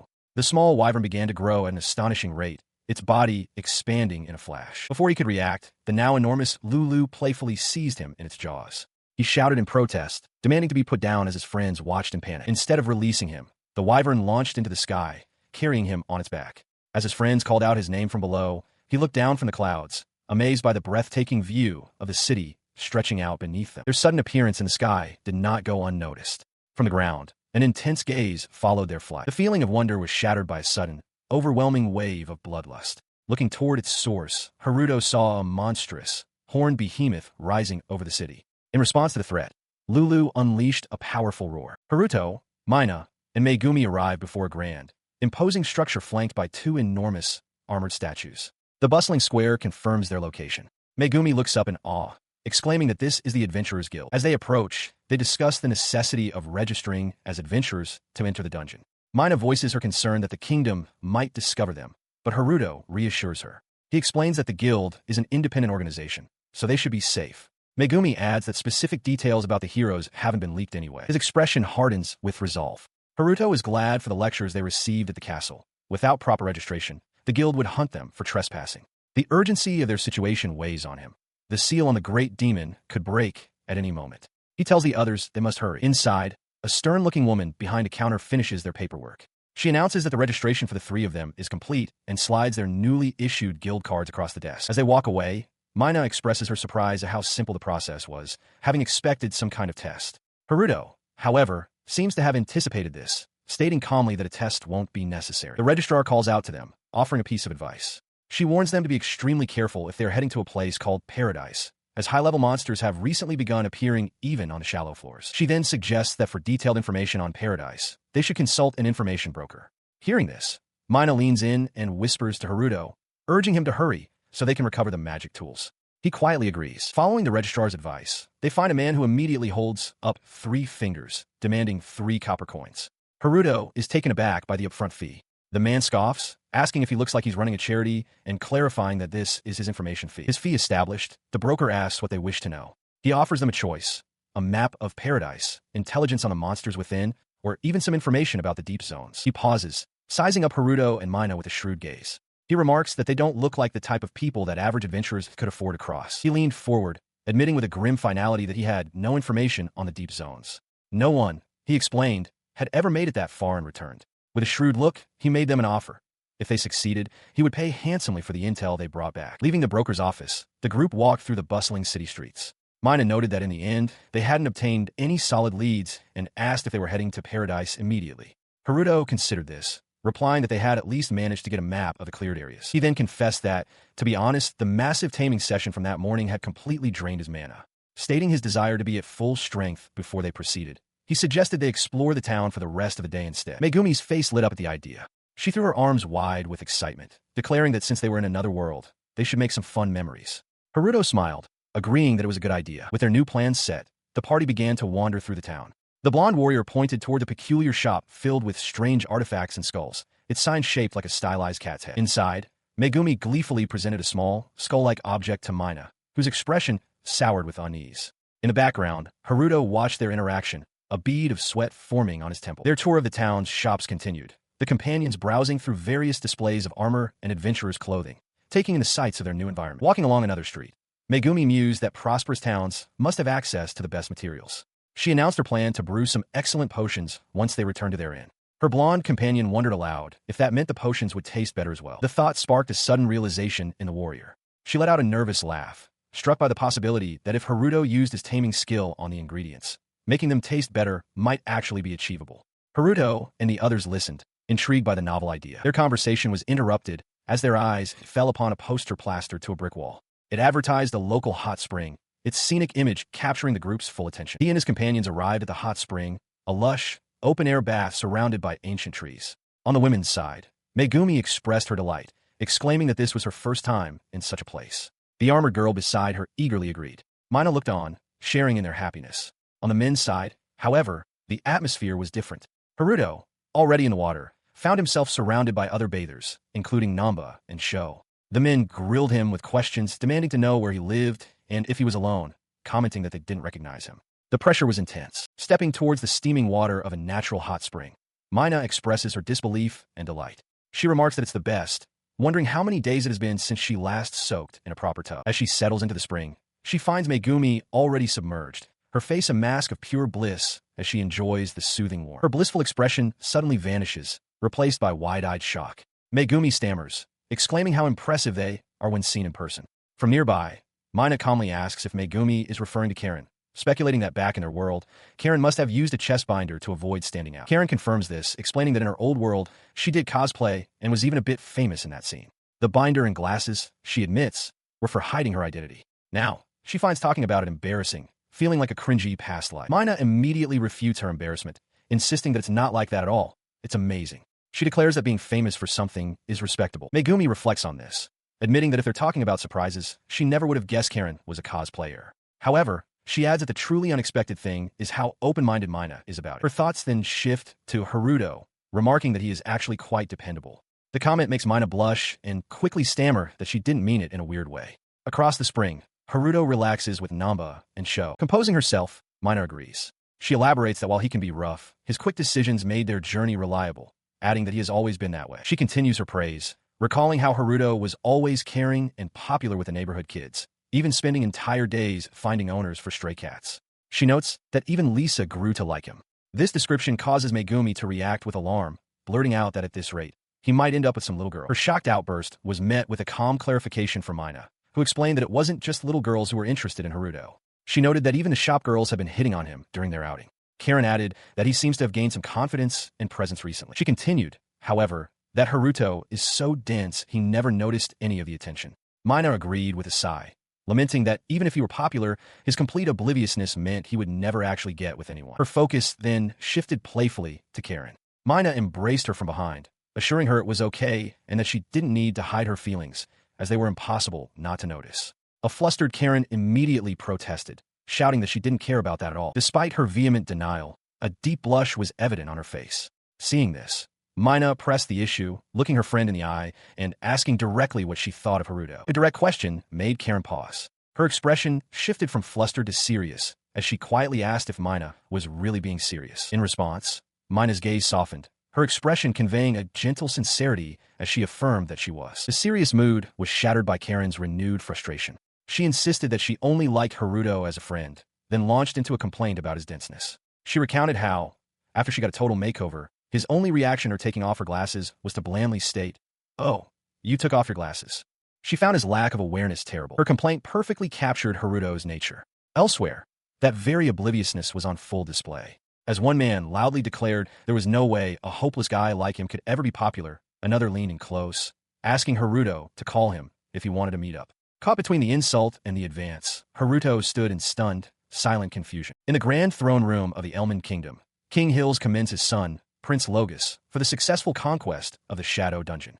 Kneeling before the throne, Logus humbly credits the victory to the heroes. The king reflects on the three heroes of the conquest squad, Yohei, Kakeru, and Megumi, acknowledging their power is already among the continent's greatest. He declares that they must be rewarded appropriately as the current calamity continues to unfold. Princess Philia voices her concern, suggesting that keeping the heroes without an obvious threat will invite criticism of military expansion from other nations.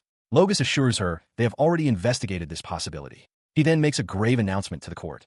The seal on the archdemon from 200 years ago is on the verge of breaking. The king is shocked by this revelation, questioning if it's truly the archdemon and recalling the catastrophic damage it caused in the past. Logus confirms the seal is indeed failing after 2 centuries. He adds that while its location was lost to history, they have now found it. The king advises caution, warning Logus of his tendency to rush, but the prince internally dismisses his father's words as the usual cowardice. His resolve hardening, he declares his intention to immediately prepare their forces to slay the archdemon. As he turns to act, Princess Philia's voice cuts through the hall, telling him to wait. He pauses, glancing back with a questioning look. She challenges his plan, asking if he means to break the seal himself. The king intervenes, ordering Logus to limit his actions to strengthening the seal. Logus argues that they must strike while their forces are ready, as they cannot summon heroes frequently. He then delivers a stark rebuttal. Resealing the creature is impossible. He explains that one of the heroes is currently in no condition to use her powers. Philia immediately demands to know why, reminding him that the Shadow Squad was comprised of 80 elite soldiers in addition to the heroes. The unspoken reason hangs heavy in the air, underscored by the memory of the dungeon's toll. Of those 80 soldiers, only 55 return. The king remarks dismissively that the heroes are delicate, a natural consequence of coming from a peaceful world. Both Logus and Philia react with sharp, displeased expressions at their father's comment. Suddenly, a new voice addresses the room. A figure named Victo enters, confirming they are feeling better and have been listening to the meeting. Victo states that their timing is perfect and offers an opinion on the archdemon, agreeing with the king that they should focus on resealing it. Logus is visibly taken aback by this unexpected intervention. He is immediately challenged by Victo, who demands to know the reason for his actions. The king, his father, looks on in shock, asking for confirmation that the archdemon is truly sealed in a place called paradise. Logus affirms it with a single cold word.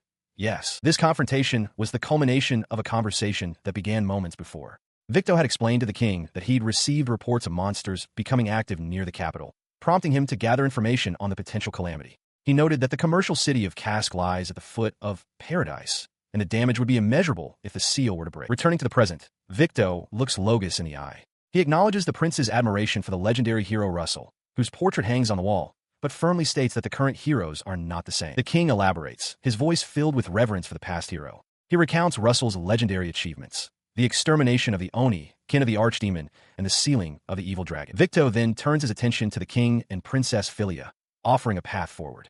He asks them to leave the matter of the bedridden hero, Megumi, to him. Having spent more time incapacitated than anyone, he believes he might be able to help her recover. The guards standing by express their relief at this development. As the offer is made, Logus seethes. He internally scoffs at this trash who gave up his right of succession due to a sickness, now meddling in state affairs. The king continues his argument, questioning if the current heroes could possibly succeed, especially with Megumi bedridden. But Logus's mind is made up. He must demonstrate his own power and strength. Far from the royal court, Haruto Tutsui looks out his window into the night. He understands he has no choice but to head for paradise. As Mina and an unconscious Megumi sleep nearby, he resolves that their journey will begin tomorrow. Outside, under the light of the moon, the colossal, horned silhouette of their destination looms over the dark landscape. Haruto, Philia, and Megumi arrive at the entrance to the dungeon known as Paradise. The area before the gate bustles with an enormous crowd, with stalls and banners lining the path. Megumi observes that it feels more like a festival than a dangerous labyrinth. As they take in the scene, a familiar voice calls out to them. It is Lisa, cheerfully manning a souvenir shop. Haruto asks what she is doing there, and she explains that she's making a living. She points out that Paradise attracts not only adventurers, but also a great number of tourists, making it a veritable gold mine. Her words draw their attention to a large statue nearby, depicting 3 heroic figures. Haruto is stunned to recognize them as Namba and Akamoto, alongside a warrior who looks identical to Megumi, all clad in impressive new gear. Lisa mistakes them for fans and urges them to buy something before she heads off, saying she'll see them later. Their group then proceeds to the main gate, only to be blocked by a muscular gatekeeper. Haruto demands to know why they cannot enter Paradise. The guard dismisses them, stating they lack the necessary strength and must raise their guild rank before they can be granted entry. He clenches his jaw, realizing this is a serious setback. Their rank is still low since they only recently joined the guild. Philia whispers that Rai and the others are using different routes to enter and reminds him that if things get difficult, they have other options they can use. Just then, another guard, this one in a full suit of plate armor, approaches them. He asks if they are adventurers and requests to see their guild cards. Haruto hesitantly hands them over. After a brief inspection, the armored guard gestures for them to proceed. As the massive iron gates begin to groan open, he wishes them safe travels. He then adds a final piece of advice, telling them simply to be careful. He explains that he sees no reason to refuse entry to those who clearly possess strength, his gaze fixed on Haruto and Philia. With a resounding clang, the heavy gates slam shut behind them, sealing the trio inside the dungeon's entrance. A grim truth hangs in the air. No adventurer has ever returned from the deepest depths of paradise. Inside, the miasma is on another level entirely. Philia urges them to hurry. Haruto agrees, reaffirming their mission. They must tame the monsters within paradise, while retrieving the magic tool that is weakening the Calamity Seal. With their objective clear, they resolve to press forward. Elsewhere, Prince Logus leads Namba and Sho along a path through a gnarled, overgrown forest. As they walk, Namba turns to him, asking about the reason for this sudden excursion. Logus replies with a dismissive smile, stating that those who died before were merely dead weight. This time, he explains, they will proceed with an elite few. His words shock both Namba and Sho, who question if all the previous casualties were not enough. Their destination is revealed to be a dungeon entrance marked by a massive, horned skull. Sho identifies it as Paradise, the highest difficulty dungeon. Logus confirms this, declaring that there is no better way to make their names echo through the land than by conquering it. He adds that since it only has one floor, it won't take long. Namba, however, urges him to wait. He protests loudly, questioning the need to clear such a high-difficulty dungeon when their fame is already sufficient from clearing the Shadow Dungeon. Logus coldly rebuffs him, stating that a true hero should not be satisfied with so little. The prince then reveals the true stakes. A calamity is sealed within Paradise. The shocking revelation leaves both Namba and Sho speechless. Sho, regaining his composure, argues that if they're to face a calamity, they should first prepare more and strengthen the other heroes. Logus counters smoothly, reminding them that defeating this calamity is the very thing that will allow them to return to their world, precisely what they want. Though his reasoning is sound, the prince leans in with a sly grin, placing his hands on their shoulders. He confesses that his true desire is to make them into legends. His intense declaration startles both of his companions. He explains his philosophy. With 27 heroes present, a collective victory would mean only the group's name is remembered. He cannot allow that. Only the true heroes, he insists, should carve their names into history. He tells Namba and Sho that they have earned that right. Sho seems to appreciate the sentiment, but remains hesitant. Suddenly, Logus's expression shifts as he receives new information. He announces that Haruto, Tutsui, and his group are at Paradise. Namba and Sho are stunned. The prince relays that his scouts in Cask saw them, meaning they must have cleared the royal tomb. Namba can't believe it. They cleared a dungeon with a higher difficulty than his own. Sho panics, realizing that if Tutsui's group discovers they were set up, everything will be exposed, and they will lose it all. Logus, his face grim, concludes that this must be why Haruto's party came to the dungeon instead of the castle. They must already suspect something. He watched the dungeon entrance, his expression hardening as he voiced his grim conclusion. Haruto's party, he declared, intended to claim the calamity's power for themselves. Namba, standing beside him, recoiled in disbelief, stammering that surely they wouldn't go that far. But Logus was adamant, asserting that they would then use that power to exact their revenge upon the entire kingdom. The gravity of his words hung in the air. With a sudden surge of urgency, Logus commanded that they must be stopped. The realization struck Namba and Sho with full force, their eyes widening in shared horror at the thought of the kingdom being destroyed by such malice. Elsewhere, Prince Logus considers his next move with a confident smirk. Beside him, Yohei Namba sweats, his expression fraught with anxiety, while Sho stands rigidly. Sho affirms their plan, declaring with conviction that he will stop and eliminate the wicked ones. His subordinate's resolve pleases Logus, whose smirk widens into a predatory grin. With a sharp glance, he issues a simple command to his companions. Let's go. They move to a vantage point within a dense forest. The three of them, along with the creatures Rai and another large feline, peer intently through the trees, observing something in the distance. From another location, Haruto and Philia witness the consequence of that observation. A massive explosion erupts far away, sending a column of smoke billowing into the sky. Haruto cries out in shock and disbelief. His agitation is mirrored by his white wyvern, Lulu, who lets out a series of distressed cries. Haruto rushes to the creature's side, urgently asking what is wrong. As he tries to calm his mount, Mina and Karen join him. Mina looks toward the distant chaos and surmises that Rai and the others must be fighting an enemy. Karen, noticing Haruto's grim expression, asks him what's happened. Before he can respond, the entire party, Haruto, Philia, Mina, Karen, and the anxious Lulu, finds their path obstructed. A line of imposing soldiers, clad in dark armor and intimidating wolf-faced helmets, stands barring their way. Meanwhile, Sho reports to Prince Logus that Haruto's party has been located. Namba recognizes the soldiers with dawning horror, identifying them as the Logus Imperial Guard. Sho, addressed as Roger, confirms their mission, to hold Haruto's group there, reasoning it would be problematic if the tamer and his familiars were to regroup. The full weight of Logos's betrayal crashes down on Namba. The commander of the guard unit addresses Haruto's party directly. He states that the heroes Yohei and Kakeru are with them and are on their way to subjugate the calamity. With his soldiers advancing menacingly, he issues a stern warning. He will ask them not to interfere. He and his companions stood encircled, not just by the Imperial Guard, but by a host of adventurers as well. His armored ally noted that something felt wrong about the assembly. Despite his hesitation, Mina reassured him, correctly guessing that he was worried about Rai and the others. She and their other companion insisted they would handle things there. With a confident smile, Mina urged him to go, telling him to lean on them. His expression hardened with resolve. Trusting them completely, he called out to his wyvern, Lulu, and leaped onto its back, soaring into the sky. The enemy commander watched in disbelief, shouting that he had flown and ordering his troops not to let him get away. On the ground, the armored girl faced the commander directly. She declared that a chaotic brawl would be a hassle, but she still owed him for the royal tomb and would crush him here. The commander retorted that the line was his, warning her not to get cocky despite her newfound power. As if to prove his point, more combatants emerged from the woods, surrounding the two girls. One of the newcomers sneered that they were helpless against such overwhelming numbers. The commander gloated, claiming they couldn't win with such dead weight holding them back. He boasted that his men were elites who explored the mid-levels of paradise, and that the Imperial Guard was even stronger. In response, the armored girl calmly placed a hand on Mina's shoulder, telling her she didn't understand. She explained that the potions Karen makes are top tier, and that is what brings their power to its absolute peak. As if summoned by her words, a colossal being of pure flame erupted from the earth, a fire-scale titan worm. The enemy forces stared up in utter shock as she asked with a smirk if it wasn't the best. The titan unleashed a vortex of destruction, scattering the enemy ranks. Shielding Mina, the armored girl coolly remarked that the commander's boast about his numbers wasn't very reliable, then told Mina it was time to go. Riding atop the colossal fire-scale Gatha's worm, she directs the creature onward with a single, determined shout to Haruto. The fiery beast lets out a triumphant cry as it surges forward, carrying both her and Mina away from the battlefield. On the ground below, their friends can only watch in stunned silence as the spectacle unfolds.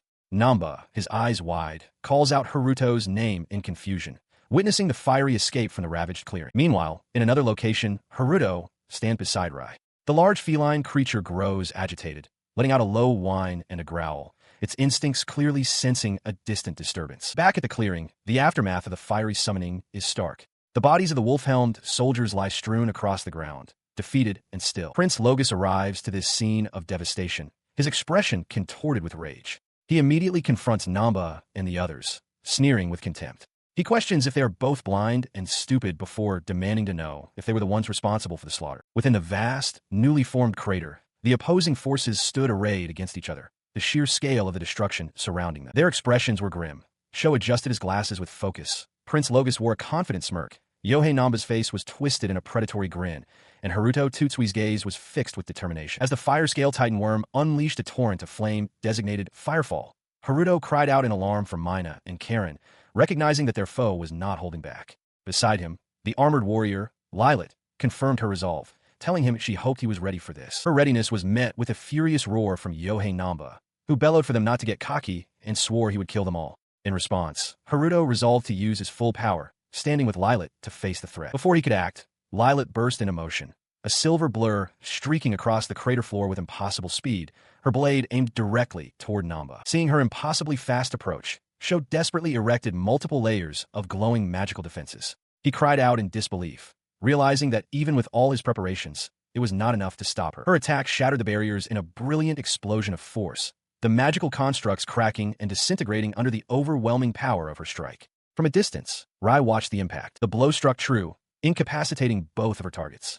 Sho was thrown back, his glasses shattering, while Namba was slammed violently into the ground. Above them, Prince Logos observed the outcome, his expression unchanged. He calmly noted that even with his ability of future sight, Sho had been completely unable to dodge. The attack was simply too fast for precognition to matter. Watching the prince, Haruto came to a sudden understanding. He realized Lilat knew them, which explained her earlier hesitation to fight. Logos, meanwhile, analyzed the situation from his own perspective, remarking on the familiar's incredible power and questioning if it was amplified because the tamer was nearby. He watched Prince Logos stand over the fallen bodies of his comrades, remarking on the prince's unnerving calm. Haruto openly condemned him, calling him a brainless beast for so easily sacrificing his own allies. Logos simply hummed, unfazed by the accusation. The prince then shifted his attention, ignoring Haruto completely. He addressed Karen Hino by her full name, Karen Minato, asking what she intended to do now. She looked back, confused. As this happened, Haruto reflected internally that the defeated Yohei Namba and his companion weren't weak. In fact, they were considered among the strongest heroes in history. His thoughts continued as he glanced at Rai. Despite their legendary status, Lila's familiar had slaughtered them with ease. He knew, with certainty, that there were even stronger fighters on his side. Logus, however, seemed to hold one of those allies in utter contempt. He addressed Karen from across the field, stating that he felt no significant power from her, and that she was clearly out of place in this battle. His dismissive words provoked Lila, who shot back, demanding to know what he meant. The prince elaborated on his insult, suggesting Karen's only value was in her strength-boosting concoctions, and that she should just hand over the medicine and go home. With a sinister, knowing smile, Logus beckoned towards Karen. He told her that her place was not with them. Haruto's eyes widened in sudden, dawning horror. As if compelled by an unseen force, Karen, now wearing a red hood, began walking stiffly towards the prince. Lilac cried out her name in disbelief, utterly confused by her friend's actions. Understanding the danger, Haruto roared for her to stop, bellowing for her not to move. His panic command only confused Lilac and Mina further, who asked what was wrong. The truth was revealed in Logus's triumphant smirk. He announced that Karen was now under his control, boasting that she would even die if he commanded it. Karen's vacant, wide-eyed stare was a chilling confirmation. To prove his point, he ordered her to spin around and bark. She obeyed instantly, performing the demeaning acts. Logus then turned to Haruto's stunned group and mockingly asked if this was their skill. He continues to mock them through Karen's voice, laughing wildly. He declares his intent to gather enough mana to kill them all, commanding them to remain silent.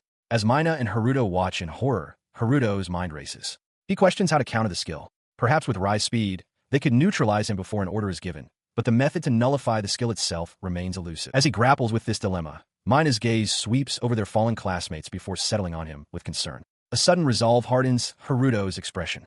He announces his plan. He will tame Karen. His strange choice of words startles Mina. She questions what he could possibly be, admitting she doesn't understand the true nature of his skill, yet she insists that she has successfully repelled it once before. He clenches his fist, his resolve wavering. The thought of taming Karen, just as he did with Mina, gives him pause. He considers how it might irrevocably alter his relationship with Karen, and perhaps Karen herself. The weight of the decision makes him hesitate. Sensing his uncertainty, Mina calls out his name, urging him that this is no time to hesitate. She reassures him that the important things between them will not change, giving him the final push he needs. On a barren hilltop, the decisive battle continues. A girl in a red hood walks calmly toward Haruto, who stands his ground. In the distance, Prince Logus watches with his beast, Rai. He bellows at the girl, questioning her sanity and ordering her not to move. Ignoring her, he shifts his focus to Haruto, his eyes glowing with power as he attempts to invoke his tame ability. In response, Haruto slams his hand onto the earth. A complex magical sigil flares to life beneath him, erupting with energy to counter the prince's assault. Logus bursts into manic laughter, convinced of his victory. He gloats that if his targets are already under his control, Haruto's taming skill is useless. He then commands Karen Minato to get her hands off him. She, however, merely gives him a flat, unimpressed look and calmly refuses his command. Her defiance leaves Logus utterly stunned. He watches in disbelief as Haruto, now standing beside the red-hooded girl, appears completely back to normal. The prince's smug demeanor vanishes. He scoffs, asking why he should tell Haruto anything. Haruto calmly presses, asking about the specifics of his domination-type skill. Agitated, Logus retorts that the first domination skill used should have priority. Then, a horrifying realization strikes him. His eyes widen as he identifies the true nature of his opponent's power, mind control. As Logus seethes with frustration, the red-hooded girl cheerfully explains that she had wanted the appraisal skill and created a prototype potion to replicate it. She confirms that the adventurers they fought were being manipulated by mind control and notes that Haruto must possess a powerful, cheat-like version of the skill. Logus's face darkens, realizing his concern was misplaced. She clenches her fist, continuing her analysis. It seems she concludes that to control a target, one must exploit a gap in their heart. She apologizes, admitting that Prince Logus's words had shaken her and that she is clearly the weakest one present. Karen protests, insisting that they need her, but the red-hooded girl feels the power of Haruto's tame skill surging within her, resolving to be useful from now on. Nearby, Haruto contemplates the concept of a gap in the heart. He turns his attention to Karen, stating plainly that he enjoys his time with her. With a gentle expression, he asks her to please stay by his side forever, catching both her and the red-hooded girl by surprise. Her face flushes a deep red. The red-hooded girl is struck completely speechless, her eyes wide with shock and embarrassment at Haruto's sudden declaration. She stammers, trying to dismiss his words as a figure of speech and protesting that she has a private life. Internally, however, she is in turmoil, wondering why Haruto suddenly seems so cool. She concludes it must be the effect of his tame skill. Their exchange is cut short by Logus, who scoffs at their chatter, asking if they truly believe they have already won. His patience exhausted, Prince Logus unleashes his power, declaring that he has gathered enough mana to annihilate them all. A massive sphere of destructive energy forms before him as the red-hooded girl watches in alarm. Before the spell can be launched, several impossibly fast, dark projectiles pierce the air, striking the concentration of mana and causing it to dissipate harmlessly in a flash of light. His ultimate attack neutralized in an instant, Logus stares in disbelief. The realization washes over him, cold and absolute. They have lost. Haruto steps forward, his expression grim as he declares that it is over.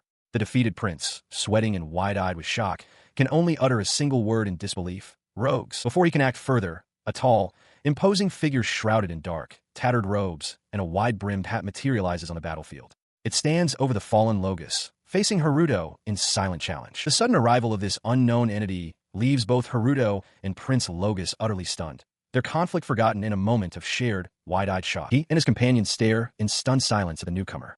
Karen Hino, her eyes wide with alarm, questions how it could have appeared from nowhere and remarks on the overwhelming pressure it radiates. The red-hooded girl, standing near the robed figure, turns back and shouts in confusion. Haruto, however, looks on with dawning horror, realizing the impossible truth of what this being is. The robed figure's true nature is revealed: a colossal, gnarled ogre with a single, baleful, glowing eye. A maelstrom of raw power erupts from its location, twisting the very air into a chaotic vortex. A massive explosion of dark energy erupts, sending a shockwave through the city. Onlookers are thrown into a panic, crying out in confusion and terror as the blast tears through the streets. Caught in the torrent of power, Lilith is thrown violently backward, letting out a piercing scream of terror. As the chaos swirls, Namba's eyes become voids of pure blackness. A single, overriding command consumes his thoughts: kill the hero. Further away, Haruto and his companions watch as the wave of energy vanishes before reaching them. The red-hooded girl asks what it was, and Haruto grimly explains that it was the demon's malice, leaking from its seal. The malice has found new hosts. Prince Logus stands with a triumphant smirk, flanked by an empowered Namba and a masked warrior. He declares that the demonic force has granted them power. The two groups face off. Haruto, Lilith, and the red-hooded girl stare with expressions of shock and fury. Logus, his grin widening, announces his sole intention: to eliminate all of them. From a distance, Sho calls out to Namba, questioning why he's siding with the demon he was supposed to slay. But Namba is lost in ecstasy, marveling at the power surging through him and boasting that he can no longer lose to a mere familiar. He roars that he doesn't care anymore, unleashing a torrent of energy that sends Lilith flying. He proclaims that his burning impulse is now for one thing only. His crazed eyes lock onto Haruto's determined gaze. With a twisted grin, Namba screams his intent for all to hear. He's going to kill Haruto, and that is all that matters. He stands his ground in a desolate forest, his large, bladed weapon held ready. Across from him, the girl in the red hood assumes a combat stance, her own smaller scythe prepared for battle. He then addresses her directly, calling her Karen Minato. He states with disdain that unlike Yohei, he has no interest in bullying the weak, though his eyes suggest there is more to his intentions. In response, she lunges forward, declaring that she has also grown stronger. A swirling vortex of magic forms before her as she unleashes a barrage of crystalline projectiles, shouting the name of her spell: Ice Arrow. Meanwhile, the conflict rages elsewhere. Namba, his face contorted with fury, screams Mina Mochizuki's name, roaring for her to die. Mina watches him, her expression hardening as she realizes she must regroup with the others. His path is blocked by the colossal fire-scale titan worm. Enraged by the obstacle, Namba bellows for the creature to get out of his way. The colossal worm's attack is not limited to Namba's front. Its fiery fists rain down upon Haruto, who calmly raises his own arms, effortlessly blocking every single blow with crystalline barriers. As the students watch the display, Namba smirks with demonic confidence. He tells Haruto that while he doesn't know the extent of his newfound power, it is nothing compared to the might of the demon he now wields. He calmly replies, explaining that he had already embedded a synthesis magic circle into the ice arrow she fired. With a declaration, he reshapes her spell into something new. Synthesis conversion, Ice Legion. From the lingering mana, an arsenal of ice weapons materializes. The red-hooded girl realizes with horror that his plan was always a two-stage barrage. The legion of ice weapons shatters harmlessly around him. He stands untouched amidst the debris, coolly informing the girl that against his current self, such a level of force is insufficient. She can only grunt in shocked disbelief. He dismisses her effort and turns his back, unleashing a devastating combination of his own spells. An ice cannon, an ice bow, and a volley of ice arrows converge on the red-hooded girl, who screams as the overwhelming assault engulfs her. He is suddenly struck by a barrage of unseen impacts, his body jolting as his attack is nullified. His mind reels in disbelief, questioning why his opponent won't simply give up. He is certain that with his future sight combined with his enhanced physique, it's useless for her to resist. There should be no attack he can't react to. The reason for his failure becomes clear. The red-hooded girl stands with a confident smirk, the ground around her dotted with dozens of small, shimmering magic circles.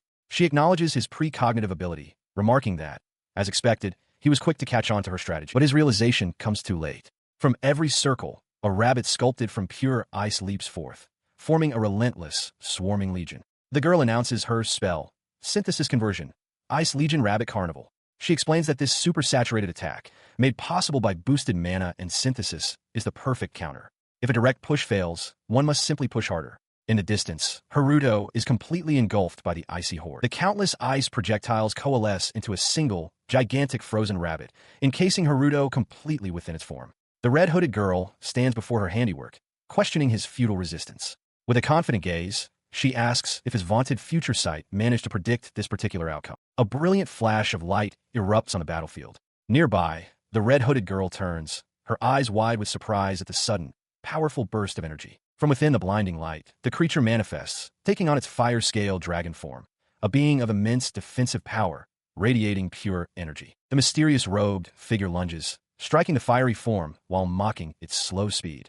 The creature lets out a pained cry under the assault. In response to the mockery, the red-hooded girl shouts that the figure is the one who is too slow. Instantly, the creature shifts into its fire-scale Pegasus form and vanishes, leaving the robed figure staring at empty space, utterly bewildered. She reappears with a look of utter contempt, taunting the robed figure for their weak attack. Her voice drips with disdain as she calls their efforts pathetic, leaving her opponent momentarily stunned by her audacity. A sinister grin spreads across the robed figure's hidden face as they analyze her familiar's abilities. They explain that they know its weaknesses. The horse form has speed, but no power. The dragon form has defense, but no speed.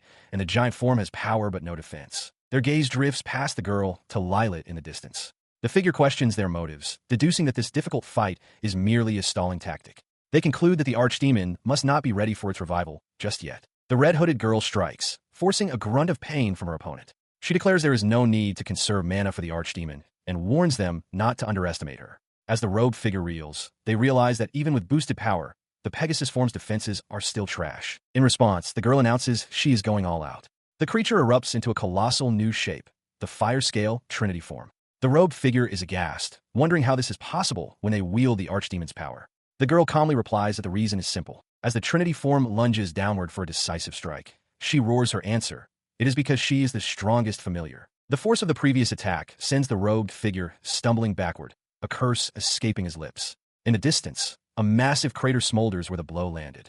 Haruto Tutsui stands firm, watching the outcome. He stares in disbelief, sweat forming on his brow as he questions the immense gap in power, even with the archdemon's might at his disposal. Across from him, Haruto's expression remains grim and resolute. Suddenly, the red-hooded girl launches into action elsewhere, declaring an end to the rogues as she unleashes a furious barrage of attacks against a new group of combatants. Haruto watches in shock as the identities of her targets become clear. They are not monsters, but a large group of human adventurers. His eyes widen in horror as he recognizes familiar faces among the frenzied crowd. Lilith, Namba, and even Lisa. He realizes these are adventurers from Eden and wonders aloud if they have been corrupted by the archdemon's miasma. The robed figure confirms his suspicion with a wide, mocking grin. He reveals that these people have been driven mad by the miasma, and that his own mind control is forcing them to kill Haruto. He then taunts the boy, asking why he doesn't try to tame and save them, just like the hundreds of other humans in and around Eden. As the taunts hang in the air, a hand clamps down on Haruto's shoulder. It is Prince Logus, who smirks condescendingly and asks if Haruto has forgotten his earlier words, expressing doubt that he can handle such large numbers alone. He stands unbowed. As his two powerful familiars, Rai and Reto, materialize at his sides, Haruto makes a simple, resolute declaration. He is a tamer. The prince recoils slightly, surprised by the boy's confidence. Haruto reinforces his statement, growling that he is not alone as Rai snarls in agreement. The robed figure looks on, startled, before scoffing at the arrival of two more pets. He questions what difference they could make against hundreds of controlled humans. Undeterred, Haruto turns to his companions, thanking Rai and Reto for coming. He reveals with cold confidence that he has tamed hundreds of familiars. The robed figure's single visible eye widens in disbelief as, all around them, the mind-controlled adventurers are swiftly and efficiently subdued by a host of monstrous creatures. He continues, explaining that while his opponents were distracted, he issued his orders. His familiars are neutralizing the crowd, keeping injuries to a minimum. He adds that since the controlled adventurers are not as powerful as the robed figure, the task is simple for his forces. The robed antagonist can only stammer in shock, and Prince Logus clenches his jaw in frustration. The realization of defeat causes the robed figure to let out a guttural scream of rage. Unfazed, Haruto declares the fight to be over, just as an ally's voice cries out a warning about rogues. In a flash, Haruto closes the distance not with the robed figure, but with Prince Logus, driving his fist squarely into the prince's jaw with tremendous force. Within a grand hall of the Elmond Kingdom, King Hills, Princess Philia, and a person in formal military attire look on as Haruto and his companions are held at spear point by royal guards. The king addresses the captured group, demanding if they have anything to say for themselves. In response, Prince Logus steps forward to address his father. He claims his only intention was to stop Haruto Tutsui's plot and to seize the Archfiend's power by subduing him. Before the king can react, the red-hooded girl interjects, explaining that the people in the city have developed a resistance to mind control thanks to her concoctions. As King Hills' face twists in rage, she challenges him directly, asking if he believes her. The king's fury is palpable. Elsewhere, Haruto dismisses any concern over their original goal, stating that since they achieved it, everything is fine. The king then turns to Haruto, Mina, and Karen, bowing his head and apologizing profusely for the trouble his foolish son has caused them. With the misunderstanding clearing, Haruto explains their actions to the court. He confirms they went to recover the magic tools that were weakening the Archfiend's seal and also to tame the monsters that had gathered in the area known as Paradise. Hearing this, Philia covers her mouth, realizing that this is why the miasma was leaking. Haruto continues his report to the king, revealing a darker truth. The tools were not merely weakening the seal, but were placed there to lure monsters so the Archfiend could drain their mana and break free. The revelation stuns the king, who shouts in disbelief. Haruto then turns to the person in military attire, who thanks him for his quick work, noting that the people exposed to the miasma recovered without lasting effects. Haruto bashfully dismisses the praise, while Namba and Lilat look on with confused expressions. The individual smiles, formally introducing himself. They state that their name is Victo, and that they are Logus's older brother. This new information sends a ripple of confusion through the court. Haruto expresses his surprise, recalling that he thought Logus was the first prince. Victo clarifies that their elder brother renounced his right to the throne due to illness, making Victo the current first prince instead. The weight of this family dynamic becomes clear. Logus looks down, his expression a mixture of frustration and resignation as he mutters his brother's name. Victo, in contrast, maintains a cool, composed, and perhaps calculating gaze. Prince Logus reacts with fury and disbelief at the turn of events, declaring it impossible. Namba scoffs, remarking that if Logus hated his brother Victo that much, he should have just used his mind control skill on him. Haruto grimly agrees that this is likely true. The reason for the speculation is then revealed to all. Victo possesses a unique skill that allows him to nullify the abilities of others. The revelation sends a shockwave of surprise through Philia, King Hills, Haruto's companions, and even Logus. He himself seems overwhelmed by the news, questioning if it can be true. Beside him, a concerned Philia reports that her own appraisal skill had shown nothing when she used it on him, adding to the confusion. The red-hooded girl offers an explanation, holding up a potion. She clarifies that her appraisal is merely a replica made with medicine, not a magical skill, which is why it wasn't nullified. She correctly deduces that Victo's power must have been nullifying Philia's appraisal as well. With this new information, King Hills looks at his younger son, a grim realization dawning on him. He concludes that Logus must have attempted to use his mind control ability on Victo. Following his father's train of thought, Victo turns to confront his brother directly. With Philia standing by his side, he asks Logus if he also attempted to use his powers on them. As Logus remains silent, the king speaks for him, attributing the attempt to Logus's cowardly and cautious nature. He reveals that Logus ordered Philia not to use appraisal on him to keep his mind control a secret. The king adds that the skill failed on him not because of counter ability, but because mind control requires an opening in the target's heart to work. Haruto's companions mock the idea that Logus was so well liked by his sister, assuming he must have been controlling her. Enraged, Logus shouts that they are wrong. He insists that her affection was genuine and that he only ordered her not to use appraisal on him. His anger fades, replaced by a pained certainty. He quietly repeats that he knows her affection was genuine.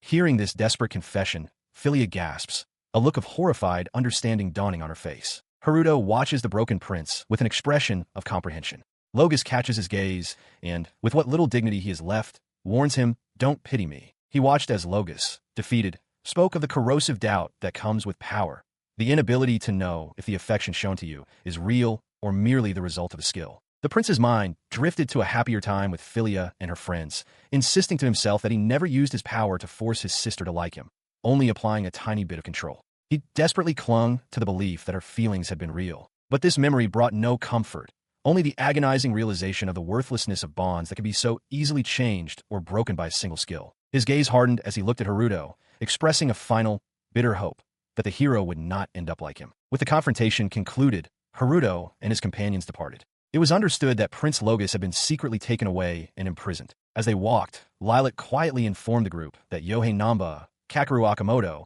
and the rest of the guard had received the same sentence as the prince, pending an investigation to determine if they had acted of their own will or were victims of mind control. Philia then added that they could not publicly reveal the full truth, that the first prince had conspired with a hero to break the seal of a great calamity. Victo turned to Haruto, questioning how he knew the archfiend was sealed in paradise, a fact Victo had only discovered after searching the forbidden section of the royal library. To this pointed question, Haruto gave a simple, stunning reply.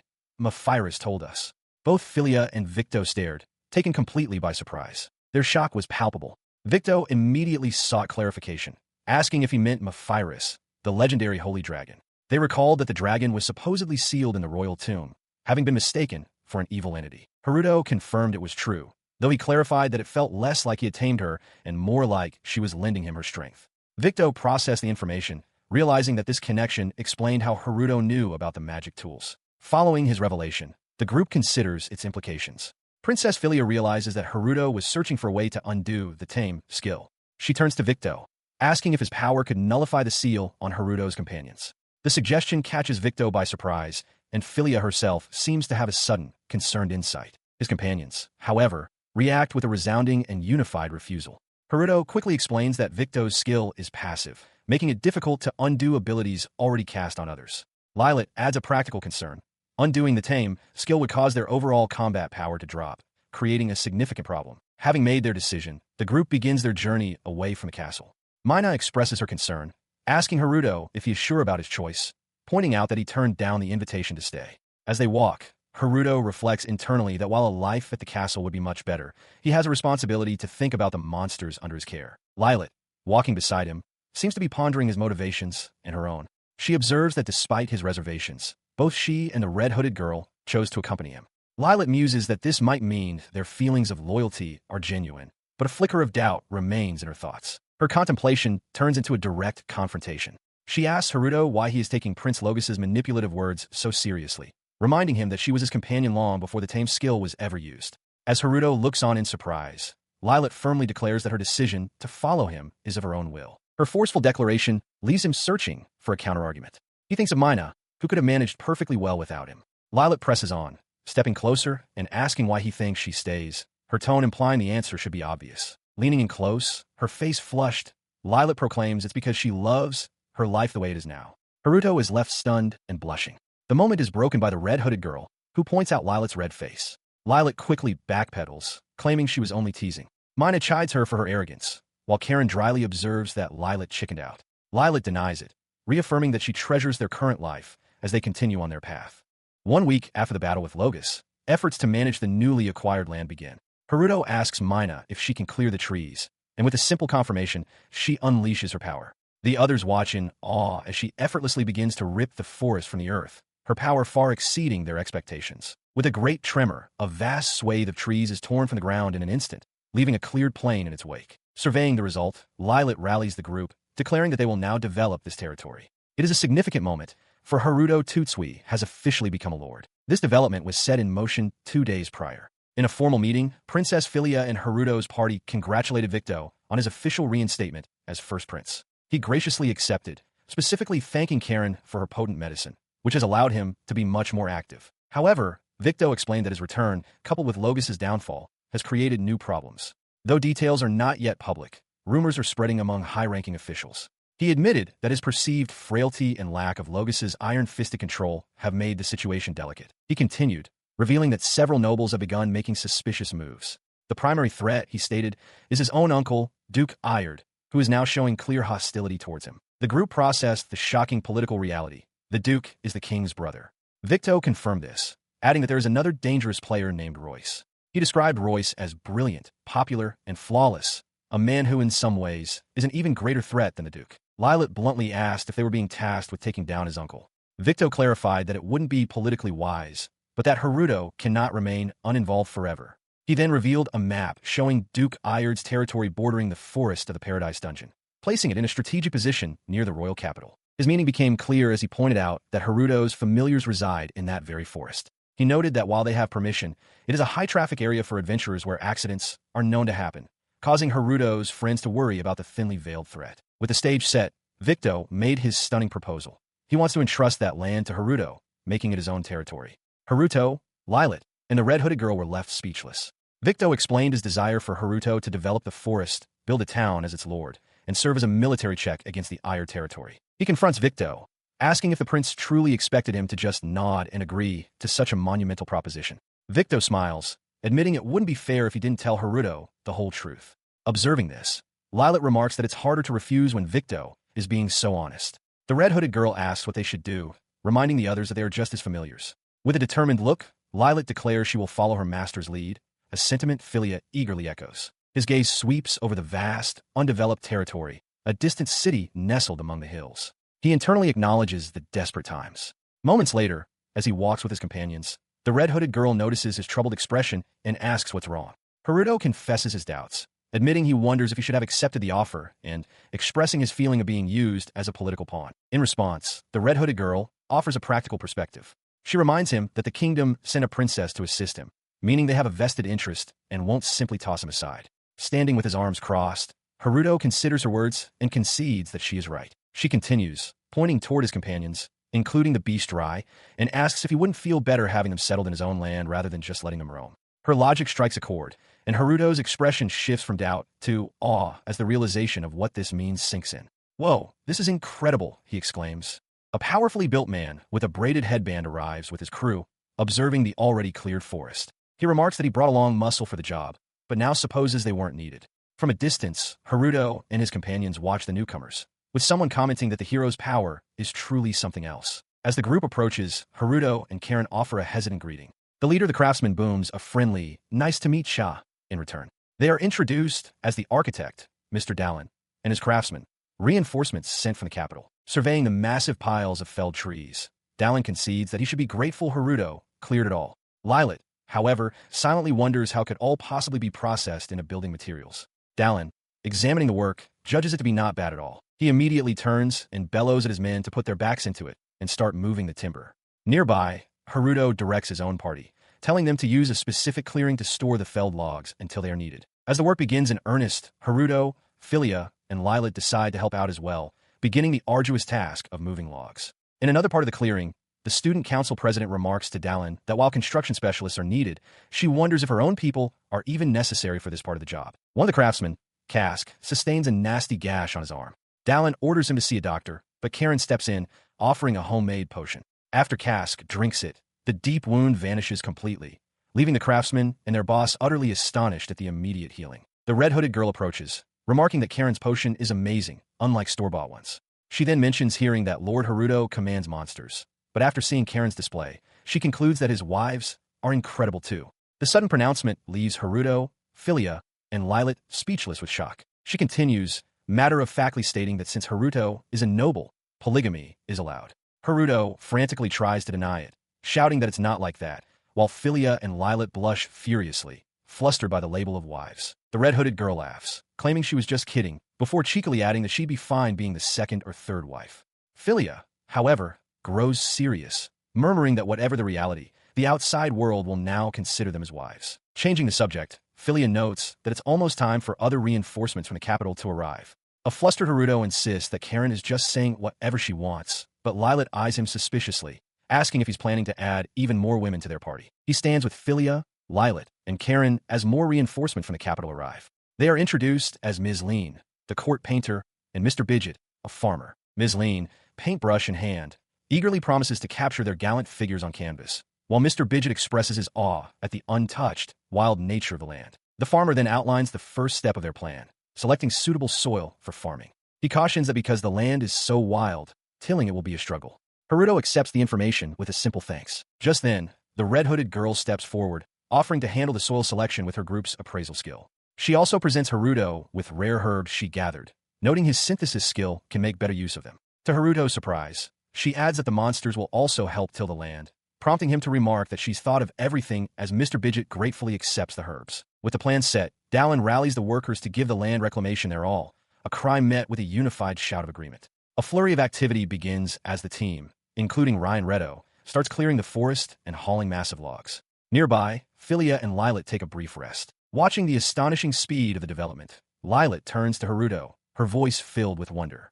She remarks on how amazing everyone is, but then asks with concern if he is truly okay with the situation. He reassures her that it's fine, reflecting internally that without the threat of Logos, it would have been difficult for people to accept him. A person capable of taming not just monsters, but humans as well. His thoughts turn to his old life as Mina approaches. He tells her that neither he nor Karen had friends in their class, and now have no lingering attachments. He claims to have no regrets, but Mina looks at him with concern, asking if he is truly okay with that. She presses him, asking about their friend Megumi. The red-hooded girl adds that she is worried, having heard rumors that Megumi has shut herself away. Haruto dismisses their concerns, stating that Megumi is strong and that his sudden reappearance would only cause confusion. He insists that everything is fine. Far away, within the castle walls, Megumi sits alone in a darkened room. She lifts her head from her knees, her eyes filled not with despair, but with a cold, resolute intensity. On a chaotic battlefield, a monstrous shadow beast unleashes a devastating attack. The soldiers of the second squad find their weapons are useless against the creature and are ordered to fall back. Cries of pain echo as the wounded are carried away, one man desperately pleading for his fallen comrade to stay with him. Amid the carnage, a young healer named Megumi frantically works on a gravely injured soldier, assuring him he will be okay. As she channels her power, she realizes with dawning horror that the wound is too deep. Her healing magic may not be enough to save him. Her desperation is met with cries from other soldiers, addressing her as Lady Hero and begging her to heal the next person in a long, grim line of wounded warriors waiting for her aid. Despite her efforts, the soldier's life fades. The realization hits her hard as she is bluntly told he is gone and that she must move on to the next. The immense pressure of holding their lives in her hands becomes overwhelming. Later, away from the front lines, an attendant tries to console the distraught Megumi. She insists the deaths are not her fault, reminding her that many survived only because she was there. Megumi, however, begs her to stop, unable to bear the burden. The attendant suggests that seeing the other heroes might lift her spirits. Taking the advice, Megumi, now back in her school uniform, stands in a courtyard when her friends, including Hino, call out to her. They express surprise at seeing her, having heard she wasn't feeling well, but Megumi forces a smile and claims she is perfectly fine. She joins the group, but her mind seems to be on others. She asks for Yohei and Sho, and a friend informs her that the two are currently away on a dungeon raid. The president overhears and adds more detail, noting that they have been on the expedition for a long time and that it is a high-stakes difficulty level 8 mission. She then turns her attention to another girl, addressing her as Harada-san. In response, Harada-san beams, cheerfully stating that since dungeon raids are so tough, she will do her best to support everyone from the castle. Hino observes this interaction, a flicker of suspicion crossing her mind. She finds it odd that Harada-san is acting so friendly, especially since they have barely ever spoken before. Her suspicion solidifies as she mentally reviews the class roles. She recalls that Harada-san is not part of the combat-focused raid team, like Yohei. Instead, she belongs to the castle-based life squad, making her sudden, pronounced interest in their affairs seem all the more peculiar. Her irritation simmering, Hino confided in Megumi, expressing her disdain for Yohei Namba and wishing his group would just go on their mission alone. Megumi then recalled that Prince Logos was also away with Namba's group, questioning if he was the one organizing the dungeon raids. From a distance, Haruto overheard and confirmed this, clarifying that with them gone, the other raid teams were remaining at the castle. The conversation then shifted back to the topic of Harada Riko. The president derisively called her Gariko, finding her attempts to act cute annoying. Hino recalled that Yohei Namba also used to hate Harada, prompting Namba himself to interject that the situation is a shame. Hino acknowledged Harada's athletic prowess and battle-ready skills, but noted a reservation. This led the president to speculate that, aside from Namba, Harada might possess the highest combat power of any hero. Hino agreed, but added that Harada lacks something crucial. As Sho asked what that could be, Yohei Namba answered with a single, definitive word: courage. He elaborated, defining it as the spirit to face unknown enemies in an unknown world. His words hung in the air, prompting Megumi to quietly wonder what becomes of a hero who lacks such a fundamental quality. Namba concluded that it is this very courage that separates them, the quality that leads to them being hailed and worshipped as heroes. In a sunlit courtyard, Megumi speaks earnestly to Karen Hino, suggesting that Yohei and the others shouldn't be so cold towards those working to clear the dungeon. Nearby, a group of students, including Haruto and Namba, are gathered by a fountain. Karen, however, looks away with a dark expression, silently praying that a certain person never discovers a hidden truth. From a distance, another male student observes the group and responds to Megumi's sentiment with a dismissive, "Not at all." His curt reply startles Megumi. As Karen calls her name, Megumi quickly backpedals, apologizing and assuming she misinterpreted him. Karen then clarifies, stating coolly, "I'm not being cold, though." The atmosphere immediately sours. Karen accuses Megumi of looking down on the support team because she is part of the raid team. The male student who had spoken earlier aggressively joins in, shouting at Megumi to stop acting superior. He belittles her, yelling that she's just a healer who doesn't even fight, leaving Megumi stunned and denying the accusation. With a chillingly intense gaze, Karen presses her attack, bringing up the soldiers and pointedly asking Megumi if she let people die. Fueled by Karen's words, the male student grabs Megumi by her collar. He snarls at her not to act superior, referencing a time she was supposedly useless, and declares that healing is the only thing she is good for. Despite the threat, Megumi forces a strained smile, weakly suggesting they should all get along as classmates. Karen offers a simple, cold yeah in agreement. Nearby, another student worries aloud, mentioning that Hino had just recovered from being sick and shouldn't be pressured. In a flash, the aggressive student is violently struck across the face by an unseen force, the impact echoing through the courtyard. The surrounding students, who had been watching the confrontation, are frozen in shock. He stumbles back, clutching his jaw in disbelief and muttering no. From the side, Karen coolly asks, "What?" While Megumi looks on with grim understanding, murmuring, "I see." A sinister smile plays on Karen Hino's lips as she looks down from her new position of authority. An observer's thought crystallizes the moment. This person is now the ruler of the class. A male student, distinguished by a headband and a large bow tie, leans in to speak with Megumi. "By the way, did you hear?" he asks. Startled, Megumi simply responds with a confused huh. He continues, revealing that Tutsui and his group were apparently at the castle recently. The information hits Megumi with the force of a physical blow. Her eyes widen in shock as she processes the news, exclaiming, "They were here." The realization dawns on her. She's alive? Mina, her companion, confirms her thoughts. "Seems so," he replies, adding that some people saw them inside the castle. Overwhelmed by the revelation, Megumi grabs onto the lapels of his blazer. A wave of immense relief washes over Megumi. With tears of joy in her eyes, she whispers that Mina is alive, letting out a triumphant shout. She expresses her gratitude, while also affectionately calling her friend a nuisance. The male student, however, does not share her happiness. His expression darkens as he watches her, and he mutters with clear disdain, "I wish he had just stayed dead." As they walk through a courtyard, he continues his grim line of thought. He remarks on how scary it is, finding the concept of turning a human into a familiar, TAME, to be utterly unthinkable. He shudders, admitting that just thinking about it happening to him gives him the creeps. He recalls that Mina began acting weird after her incident, and adds that Minato, in his opinion, was strange from the very start. His words conjure a terrifying image in Megumi's mind. The idea of being tamed by someone like Tutsui, subjected to unknown horrors, fills her with dread. Her face is a mask of terror as she whispers her friend's name. Mina. At that very moment, Haruto and Mina appear before them. The headband-wearing student recoils, shouting for them to stay back and questioning Haruto's sudden arrival.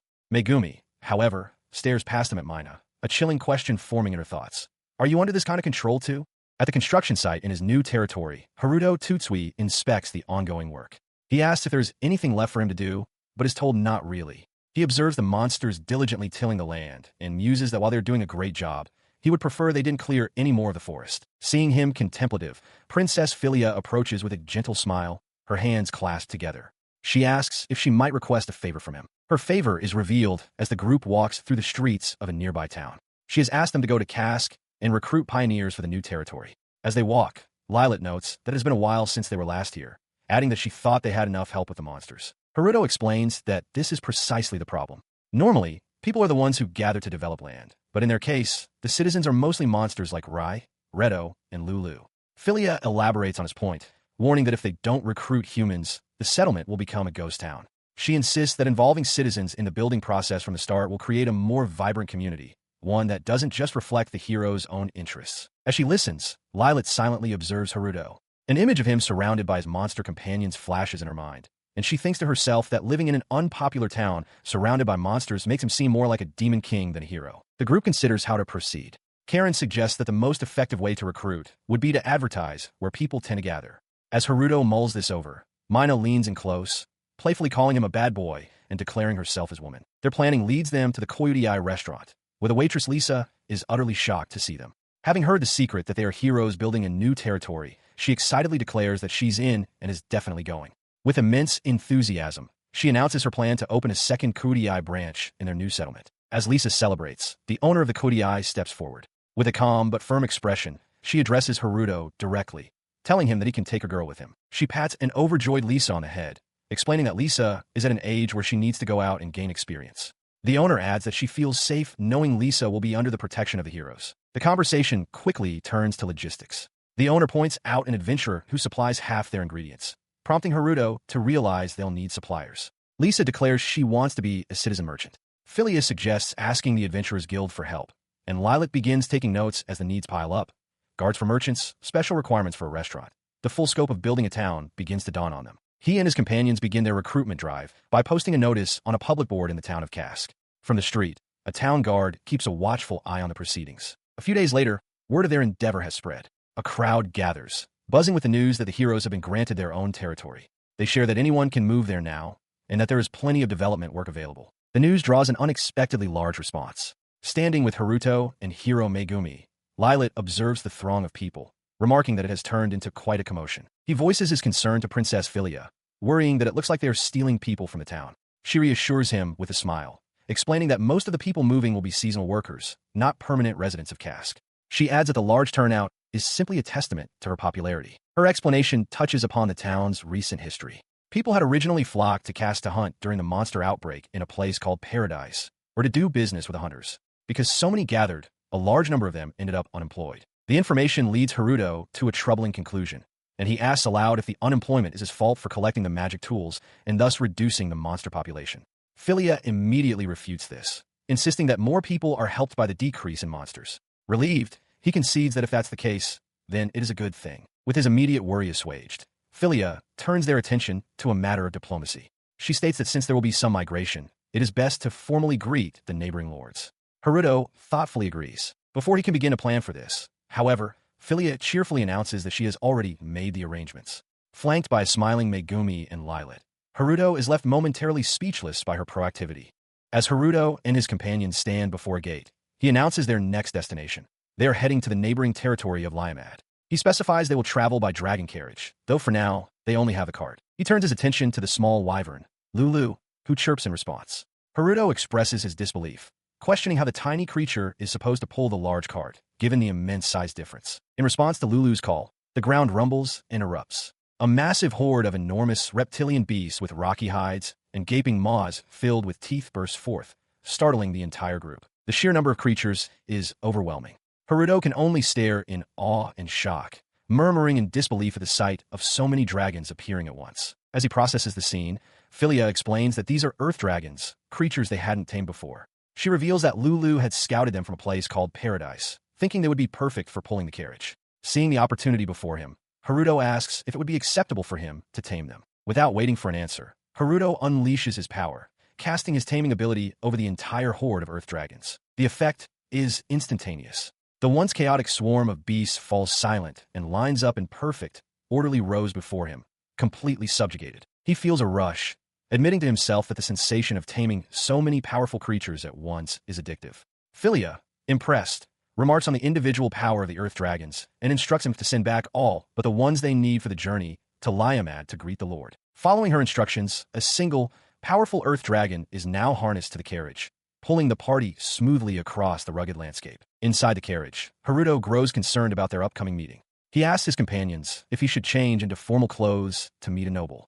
Philia reassures him that it won't be a problem, explaining that a hero's attire influences all levels of society, including nobility, who will likely be delighted. Despite her words, Haruto still seems to question if his current outfit is truly okay. He listens as Hiro Megumi remarks that she saw children in town wearing clothes similar to theirs. She speculates that this might be why the world feels so familiar. Other cultures have been brought over by heroes in the past. Haruto reacts with surprise to this revelation. As the conversation continues inside the carriage, Philia turns to him with a serious but gentle expression. She makes a direct request, asking him to stop using formal honorifics when addressing her. He immediately understands the political implications. It wouldn't look good if the royal family was perceived as lording over a hero with such military power. Despite this understanding, he hesitates, his hands clasped.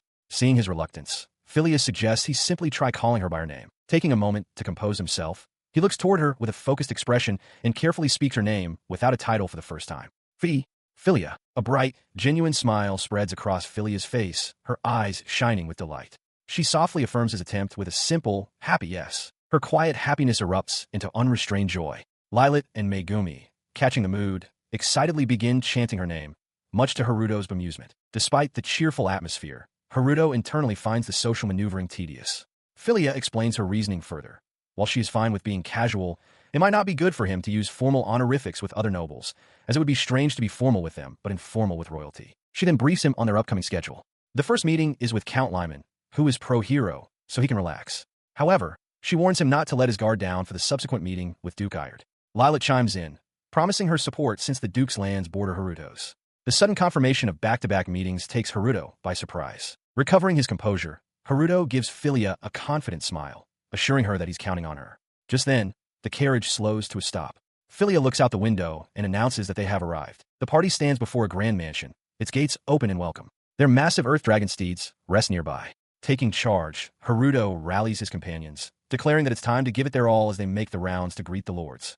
At the top of a grand staircase inside a stately manor, an older nobleman with a prominent mustache and formal attire welcomes Lord Hero Haruto and his party. With arms outstretched, he declares it an absolute honor to finally meet them. As the group gathers inside, Princess Philia apologizes to the nobleman, Earl Lyman, for her tardiness. Nearby, Megumi is visibly starstruck, internally comparing the feeling of meeting the hero to encountering a celebrity.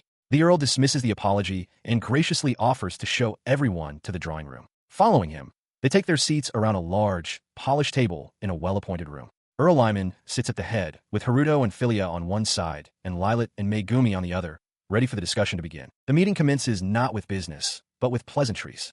Philia remarks on the lovely weather, and Earl Lyman concurs, adding that he's heard wild mac mushrooms are blooming and that they anticipate a bumper crop of wheat this year. Haruto listens to the small talk, a realization dawning on him. He finds these noble negotiations peculiar, noting to himself that they're simply chatting about nothing of substance. He is interrupted from his thoughts when Lilat leans in to speak with him quietly. She cautions him that, contrary to his assumption, getting straight to business can be seen as an unfriendly gesture among nobles. Haruto quietly acknowledges her crucial advice. After a moment, Earl Lyman pivots the conversation. Apologizing for talking too much, he states that since the agenda was sent in advance, there is no need for nervousness. He then gets to the heart of the matter, Haruto's plan to develop a new territory near Kask. The Earl calls it wonderful news and offers his full support, which Haruto gratefully accepts. The Earl laughs, declaring that if his position allowed, he would move to the new territory himself. Philia graciously accepts his generosity and confirms that the capital will provide countermeasures for any potential mass migration. Internally, Haruto is relieved at how smoothly the negotiation is proceeding. Building on his verbal support, Earl Lyman makes a concrete offer. He asks if he might lend several of his own attendants or knights to assist Haruto in his new endeavor. Haruto agrees, but questions the Earl's certainty. The Earl explains it would be helpful for Haruto's chores, and Lilat agrees to make the arrangements. He adds that it will be good training for his young knights. Then, with a gesture to a hopeful Megumi, he makes one final request, that Haruto please take her with him, as she is a huge fan. He listened as Earl Lyman introduced a young woman named Saikyou, explaining that she is not only a promising newcomer recommended by the headmaid, but also his adopted daughter. The Earl elaborated that since he was not blessed with children of his own, he spares no effort in raising orphans from his lands to become future leaders.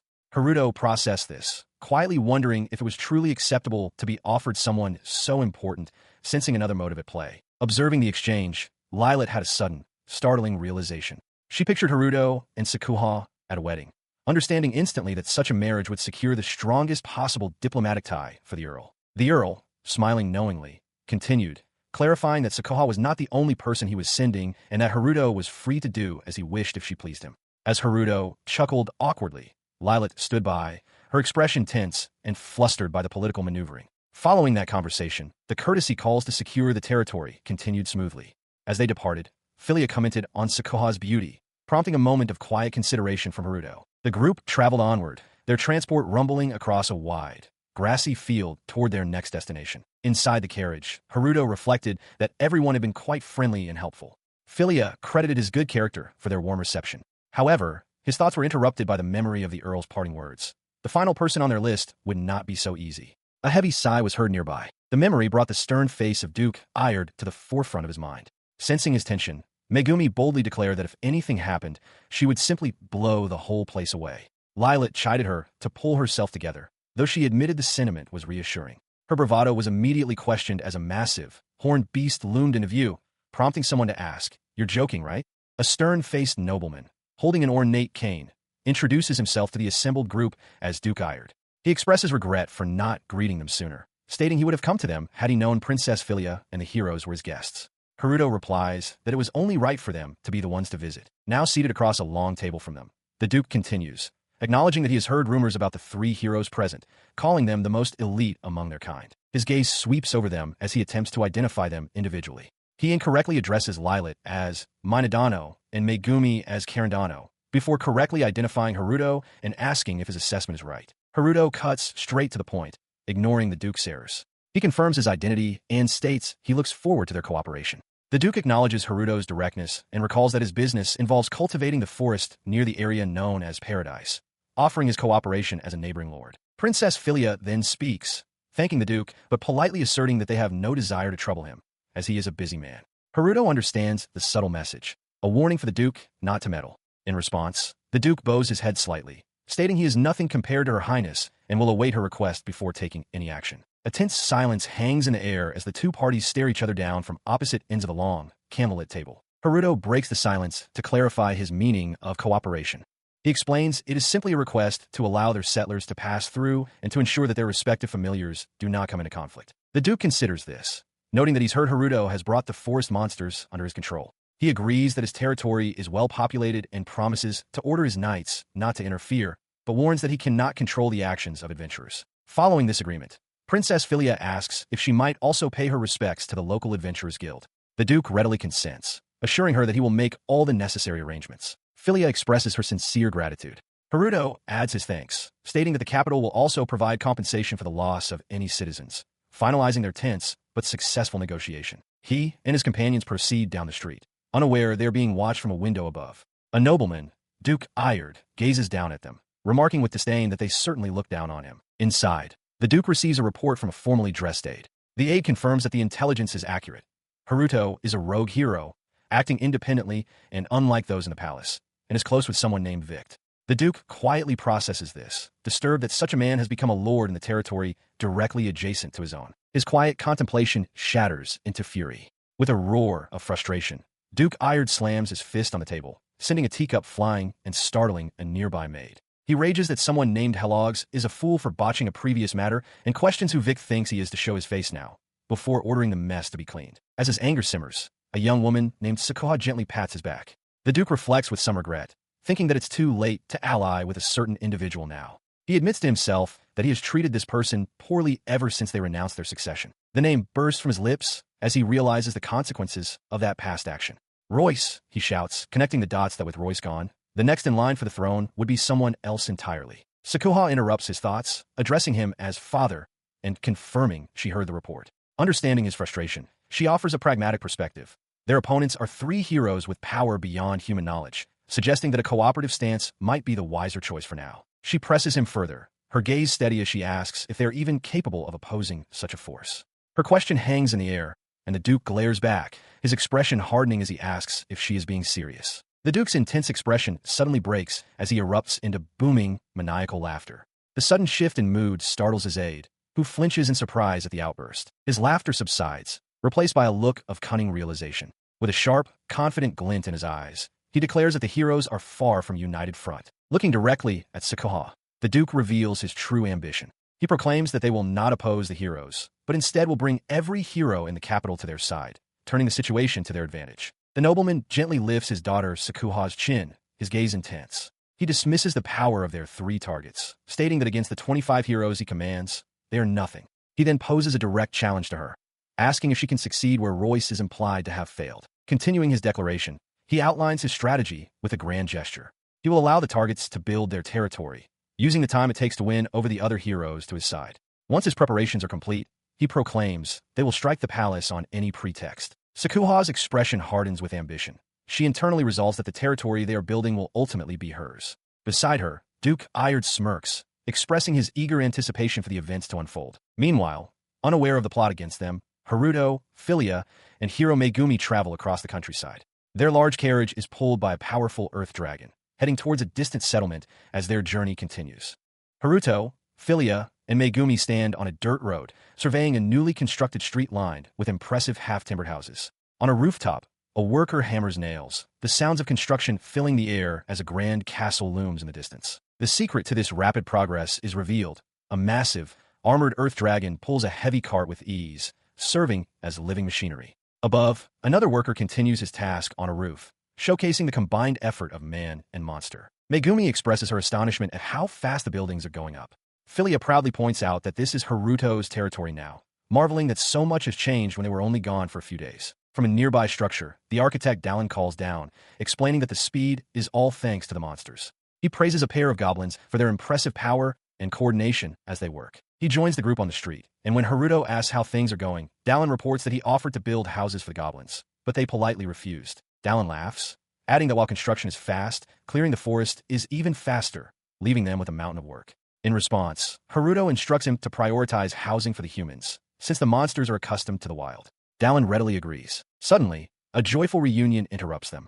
Rai and Lulu bound towards Haruto, who greets them warmly. Watching from the side, Sakuha observes with a gentle smile that everyone seems to have gotten along well in their absence. His attention is then drawn to a new sight, a procession of riders on large wolf-like beasts. Haruto and Philia stare, surprised by the arrival of these new faces and their formidable mounts. The leader of the group, a young man in a white cap, greets Haruto as his lord. He introduces himself as Rid, explaining he came after seeing the guild recruitment. Philia remarks that it's rare for the wolves to let anyone but their own kind ride them, and Rid agrees, suggesting they're just on the same wavelength. Another of Rid's companions, a beast man with prominent ears, steps forward. They declare that they are beast men and, under the orders of someone named Rezis, have already been patrolling and mapping the area.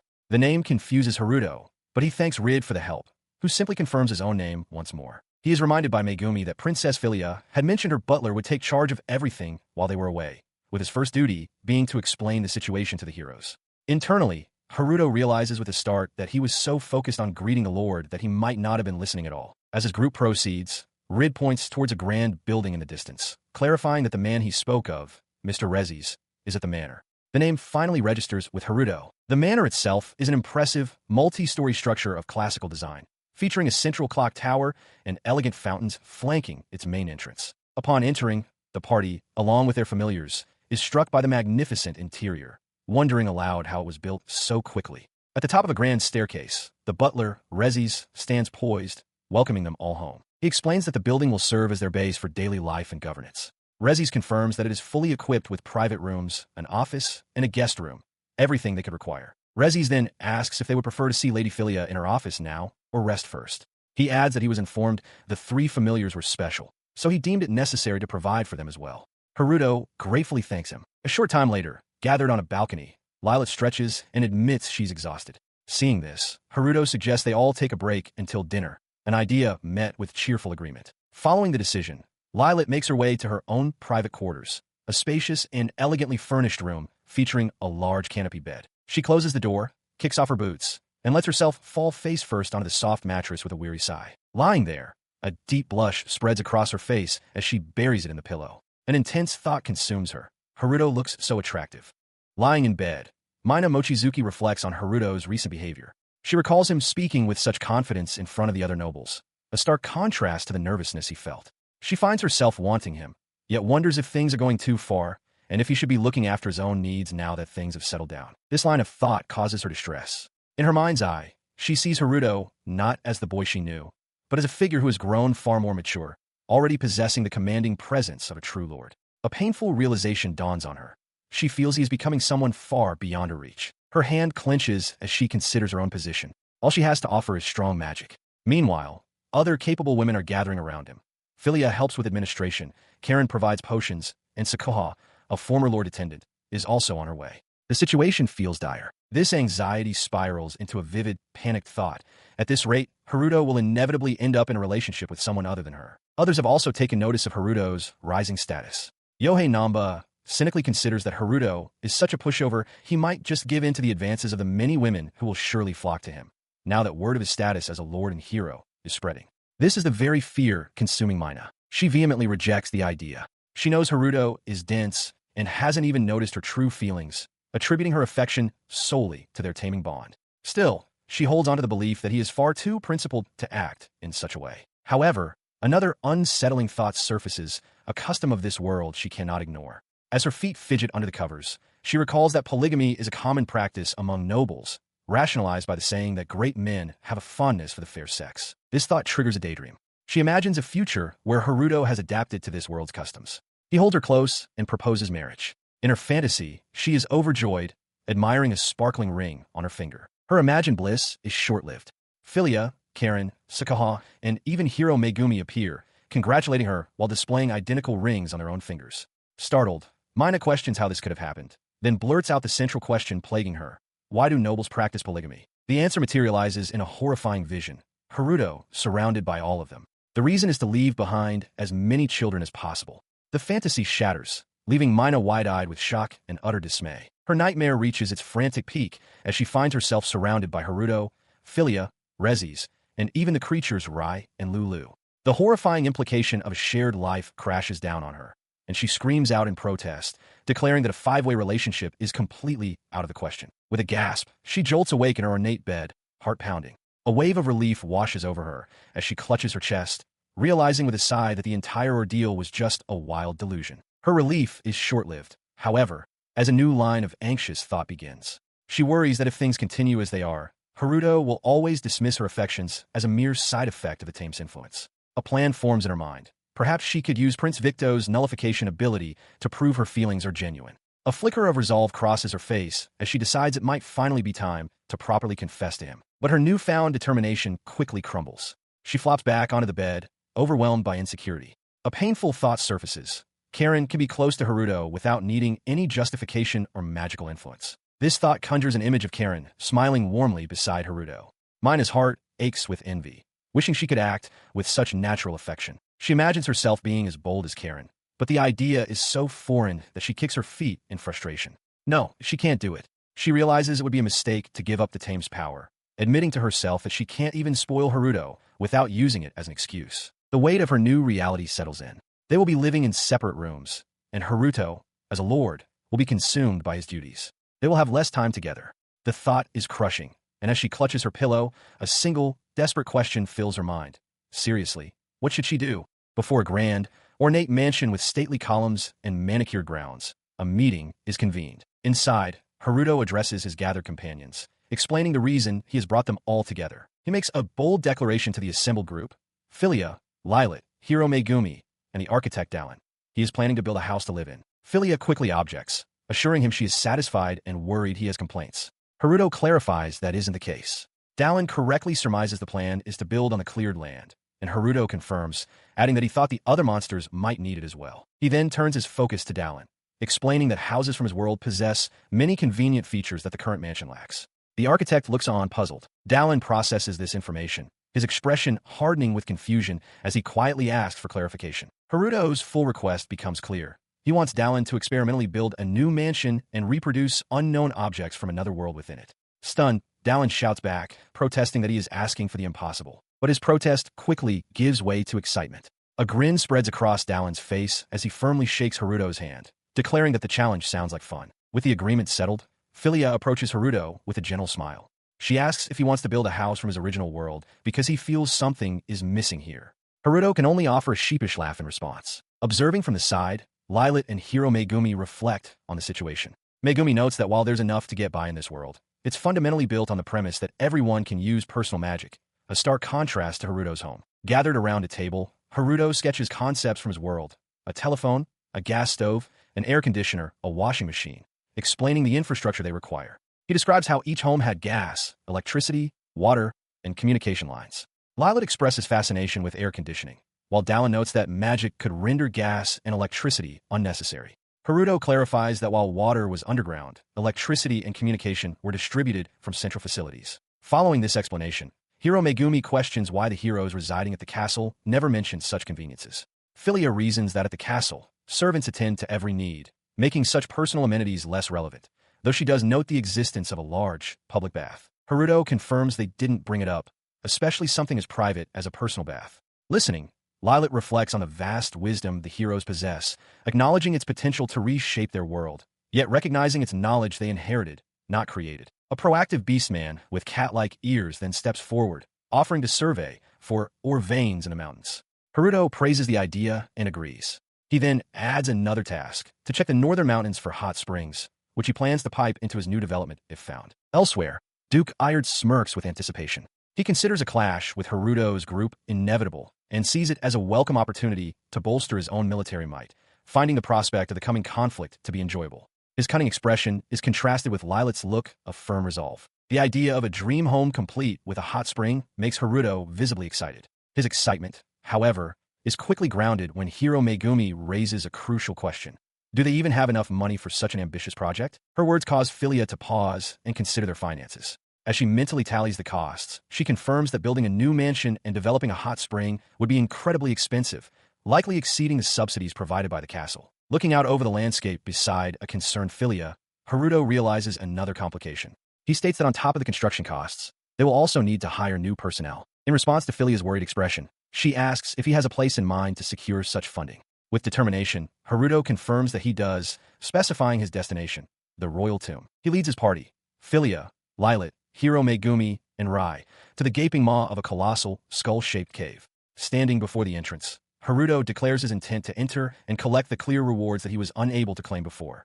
Before an ornate doorway in the royal capital, a young nobleman with light hair and a gentle smile places a hand over his heart. He formally introduces himself as Royce, the eldest son of Duke Ayard. In response to his greeting, the assembled students from another world, the honored heroes, bow their heads respectfully. Royce addresses them all, expressing that it is a pleasure to meet them. The students begin to murmur. One girl remarks on how handsome he is, preferring him to Prince Logus. Megumi quickly deduces that if Duke Ayard is the king's younger brother, then Royce must be royalty. Standing beside her brother, Princess Philia confirms this, clarifying that Royce is their cousin. One of the other heroes, a girl named Riko, considers this revelation with a calculating look. Realizing he is the king's nephew, she ponders his high standing and wonders if she might have a chance to win his affection. Royce then approaches her directly, a charming smile fixed on his face. He asks her to simply call him Royce, addressing her by name as Hiro Riko. Flustered by the personal attention, she stammers, wondering if adding the honorific San would be too rude, before formally greeting him as Royce-san. Her mind ignites with excitement. The fact that he knew her name sends her spiraling into delighted speculation. She wonders if he has already fallen for her, concluding that her recent performance as the kind saint for Victo must have successfully reached Royce as well. She casts a sly glance toward Victo, who looks on with a puzzled expression. Riko makes a silent declaration, internally apologizing to Lord Victor and announcing her decision to switch her affections to Royce. She muses that she would much rather be loved than be the one loving someone else. Just as her thoughts conclude, Megumi steps forward, interrupting the moment. She looks directly at Royce and asks what brings him to see them. His charming demeanor falters. Royce appears momentarily flustered by the direct question and begins to stammer an apology. Nearby, Karen Hino watches with an annoyed expression, remarking that she was just about to ask him the very same thing. From the sidelines, Karen Hino's thoughts analyze the situation. She identifies Hiro Riko, who has established herself as the leader despite a lack of any real achievements. In contrast, there is Hiro Megumi, a wielder of rare holy magic and a key contributor in the Shadow's defeat. Karen had assumed Megumi was the party's actual leader. As if acting on this very observation, Royce takes Riko's hand, causing her to startle. He claims there's no particular reason for his visit, simply a desire to meet them all.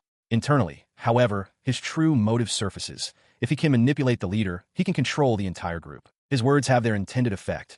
Riko blushes, completely flustered. Royce maintains his charming smile, smoothly adding that he meant he wanted to meet all of the heroes, of course. The declaration sends a wave of excitement through the assembled students, who erupt in cheers and adoration for the handsome nobleman. Amidst the commotion, he leans closer to Riko, noting that they are close in age and expressing his hope that they can be friends. Riko, covering her face in embarrassment, can only manage a shy yes. Royce's expression remains placid, though he internally scoffs that he hasn't achieved anything close to her supposed feats. Meanwhile, Royce observes Victo from a distance, a confident smirk on his face. He knows Victo surely sees through his manipulative intentions, but he is also certain that Victo cannot deny him access to the heroes. He reflects that, despite any suspicions, winning over this group of heroes seems simple enough, just as his father requested. His gaze drifts back to the adoring Riko, confirming the ease of his task. However, not everyone is taken in. From the crowd, Karen Hino watches with a grim expression, her mind filled with doubt. She questions whether these easily swayed heroes could truly stand against Haruto and his formidable team. Victo's thoughts run parallel to Karen's. He recalls the brief glimpse he caught of Haruto's party at their estate. The memory is vivid. He had felt an overwhelming, undeniable power emanating from them. He clenches his fist, a conflict raging within him. An alliance with the royal palace's heroes means little in the face of such power. But he forcefully suppresses the thought, slamming his fist down. No, there is no room to doubt his father's words. He smiled down at the newly summoned heroes, his expression one of calm reassurance. Internally, however, a different resolve hardened. He vowed to himself that he would gather power, the power to defeat Hero Haruto's group. Unseen by him, that very group stood ready in the darkness. Haruto, Lilat, the Beast Rai, and the hero Megumi, their faces set with grim determination for the conflict to come.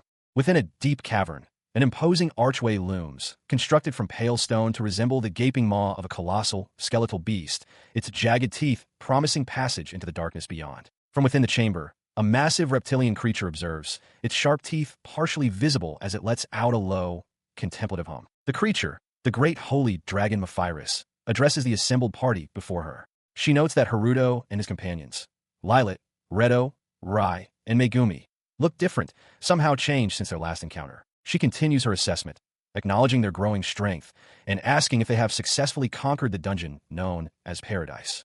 Mephiris correctly deduces that while they were unable to defeat the ogre, they did manage to recover the magic tools. Impressed by their accomplishments, Mephiris declares that their power has grown to the point where they could likely handle even Calamity-class monsters, a statement that catches the group's attention. Her gaze then shifts to the small white wyvern, Lulu, who lets out a soft cry. Mephiris remarks to a surprised Haruto that he has tamed a very interesting creature. As Haruto questions her meaning, Mephiris reveals the creature's true identity. Lulu, she explains, is a survivor of the rainbow dragons. Mephiris elaborates on the immense significance of this. A rainbow dragon commands the power of the heavens, wields the colors of the rainbow, and brings great fertility to the land it inhabits. The group is stunned into silence by the revelation. Mephiris delivers the final, shocking detail. Lulu is a divine beast, a creature that could one day possess power equal to her own. Haruto, now understanding the gravity of the situation, voices his concern, asking if it is truly safe to tame such a being. Mephiris simply laughs, reminding him that he has already tamed her, the holy dragon, so worrying about Lulu now is rather pointless. He listens as the holy dragon, Mephiris, explains that while Lulu's potential is limitless, dragons grow slowly and will not reach her level of power anytime soon.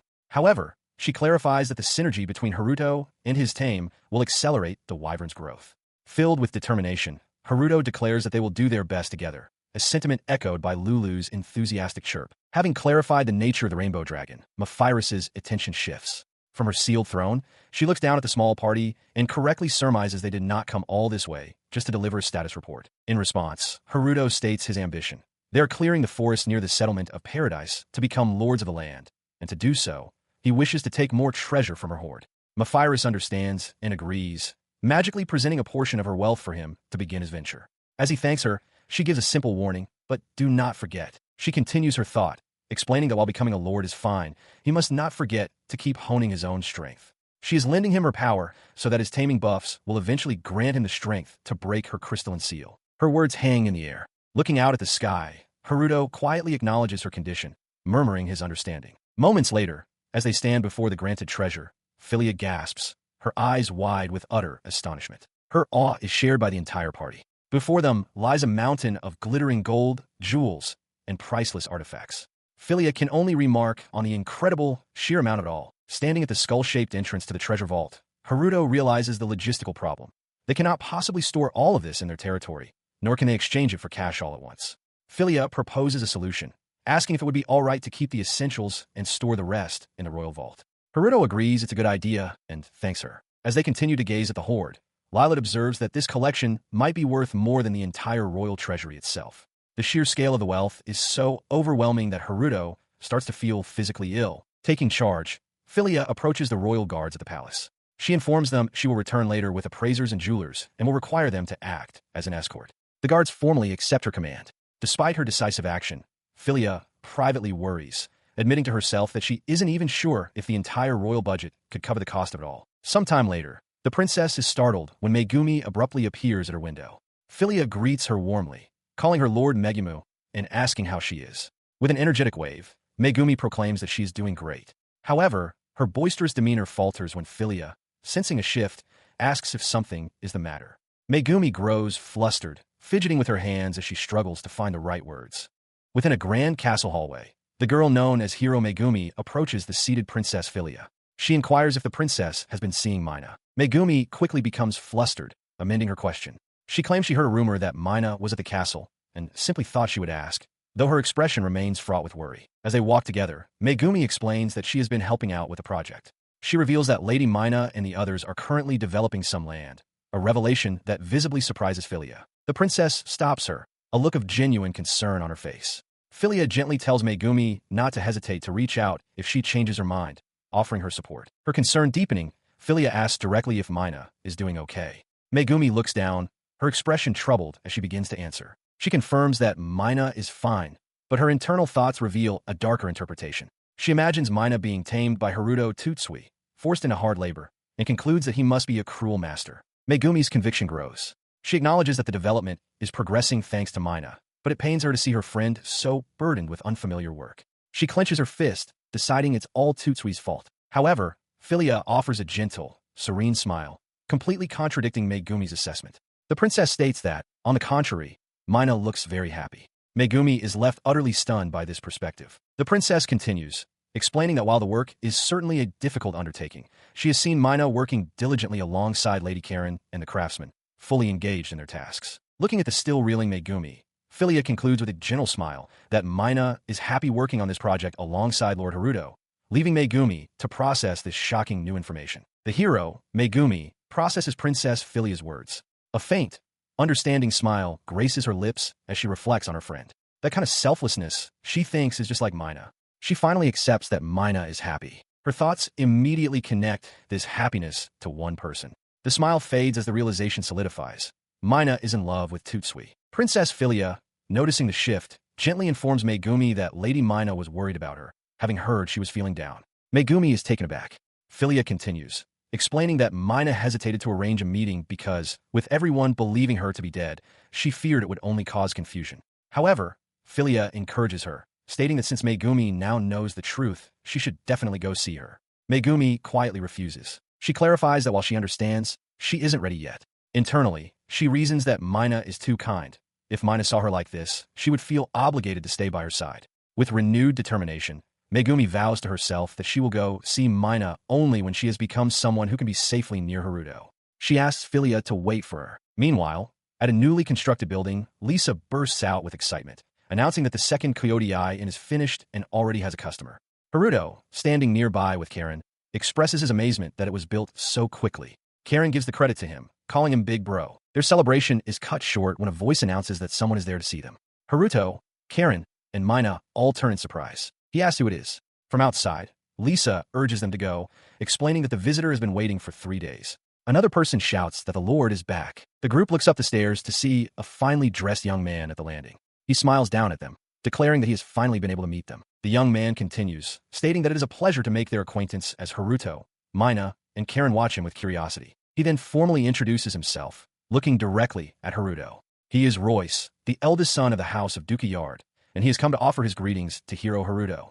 A cobblestone street winds through a town of charming, half-timbered buildings. In the distance, atop a hill, a grand manor stands against the sky, overlooking the settlement. The sound of footsteps echoes on a polished wooden floor as someone steps inside one of these very buildings. Inside, Haruto and his companions, Philia, Mina, and Karen, are met by a well-dressed young man who greets them at the base of the staircase. The man extends a hand, his expression confident. He introduces himself once more as Royce, the eldest son of House Ayard, formally addressing Haruto as Lord Haruto the hero and expressing his pleasure at their meeting. Now seated around a table, Royce tells Haruto it is an honor to finally meet him, having heard many rumors about his popularity. Nearby, Rai rests peacefully on the floor. He continues, clarifying that he wouldn't dream of comparing himself to them, but admits that he is, nevertheless, surprised by what he has witnessed. Royce looks out a window at the monsters working outside. He remarks that while he had read reports, seeing them engaged in land reclamation and construction firsthand is marvelous. He declares it a display of power truly worthy of a hero, praising the power of taming. His praise seems to win over Karen, who thinks it feels good to be praised so sincerely. Mina, however, is more skeptical, whispering to Haruto that Royce is obviously being sarcastic. Haruto himself remains silent, his expression guarded. Royce then turns his attention fully to Haruto, asking if there is a secret to his taming or specific conditions for creating familiars. He notes that such a bond of trust is unthinkable with ordinary warhorses or drakes. He suggests it might be a matter of mutual interest. Haruto considers this. He knows it would be rude to simply ignore the question, but a deep suspicion forms in his mind. Royce is gathering intel. He explains his method to Royce, clarifying that it is a form of contract. Since monsters prioritize their own safety above all else, he guarantees their well-being, and in return, they allow themselves to be tamed. In response, Royce erupts in laughter, a sudden outburst that startles Haruto, who silently questions if he misspoke. The young noble's amusement grows as he declares that he understands. His laughter subsides into genuine admiration as Royce declares Haruto's philosophy wonderful. He admits he thought taming was merely forced submission and is deeply impressed that Haruto considers the monster's welfare. The unexpected praise leaves Haruto momentarily speechless. Watching from the side, Mina and Karen observe the exchange. They note that Royce's reaction doesn't seem sarcastic. He appears to be genuinely impressed by Haruto's words. Despite the apparent sincerity, Haruto remains wary, reminding himself that Royce is the son of Duke Iard. Philia, however, looks on with a more optimistic view, wondering if the young noble might truly be a good person after all. Royce then shifts the topic, gazing out the window as he states that with the hero's arrival, they must now consider the calamity. He turns back to Haruto, asking if he has any information. Haruto replies that he doesn't, internally conceding that Royce, at least on the surface, doesn't seem like a bad person. The young noble elaborates on the political complexities, explaining that the kingdom's justification for holding a powerful military force like the heroes is the threat of the calamity. He notes that the situation is not ideal, as the calamity remains unidentified, causing pressure to mount from both domestic and foreign powers. Haruto can only agree. Seizing the moment, Royce announces House Iard's decision. They will devote their full strength to investigating the calamity across the entire country, including, with permission, the heroes' base of Eden. Haruto is stunned by the proposal, realizing it would mean a powerful faction, potentially opposed to the royal palace, would be operating freely. He questions the danger, but Royce coolly asks him to first secure permission from the royal palace. With the foundation laid, Royce addresses the assembled students, declaring that for everyone's sake, House Iard will join the investigation into the calamity. He promises that he wishes to help them all return home once the threat is gone. His words are met with cheers and adoration, as his classmates see him as a reassuring savior. Nearby, Duke Iard observes the scene, a faint, knowing smile on his face. A nobleman with slick-back hair and a goatee, Duke Iard smiles with chilling confidence. He announces that he has already obtained the necessary permission for his plans. Following his declaration, he extends a hand toward Prince Logus, who accepts the gesture with an equally self-assured expression. The prince proposes they combine their strengths. Nearby, his aide, Victo, watches the exchange with an expression of pure shock. Their hands clasp in a firm handshake, sealing their new pact.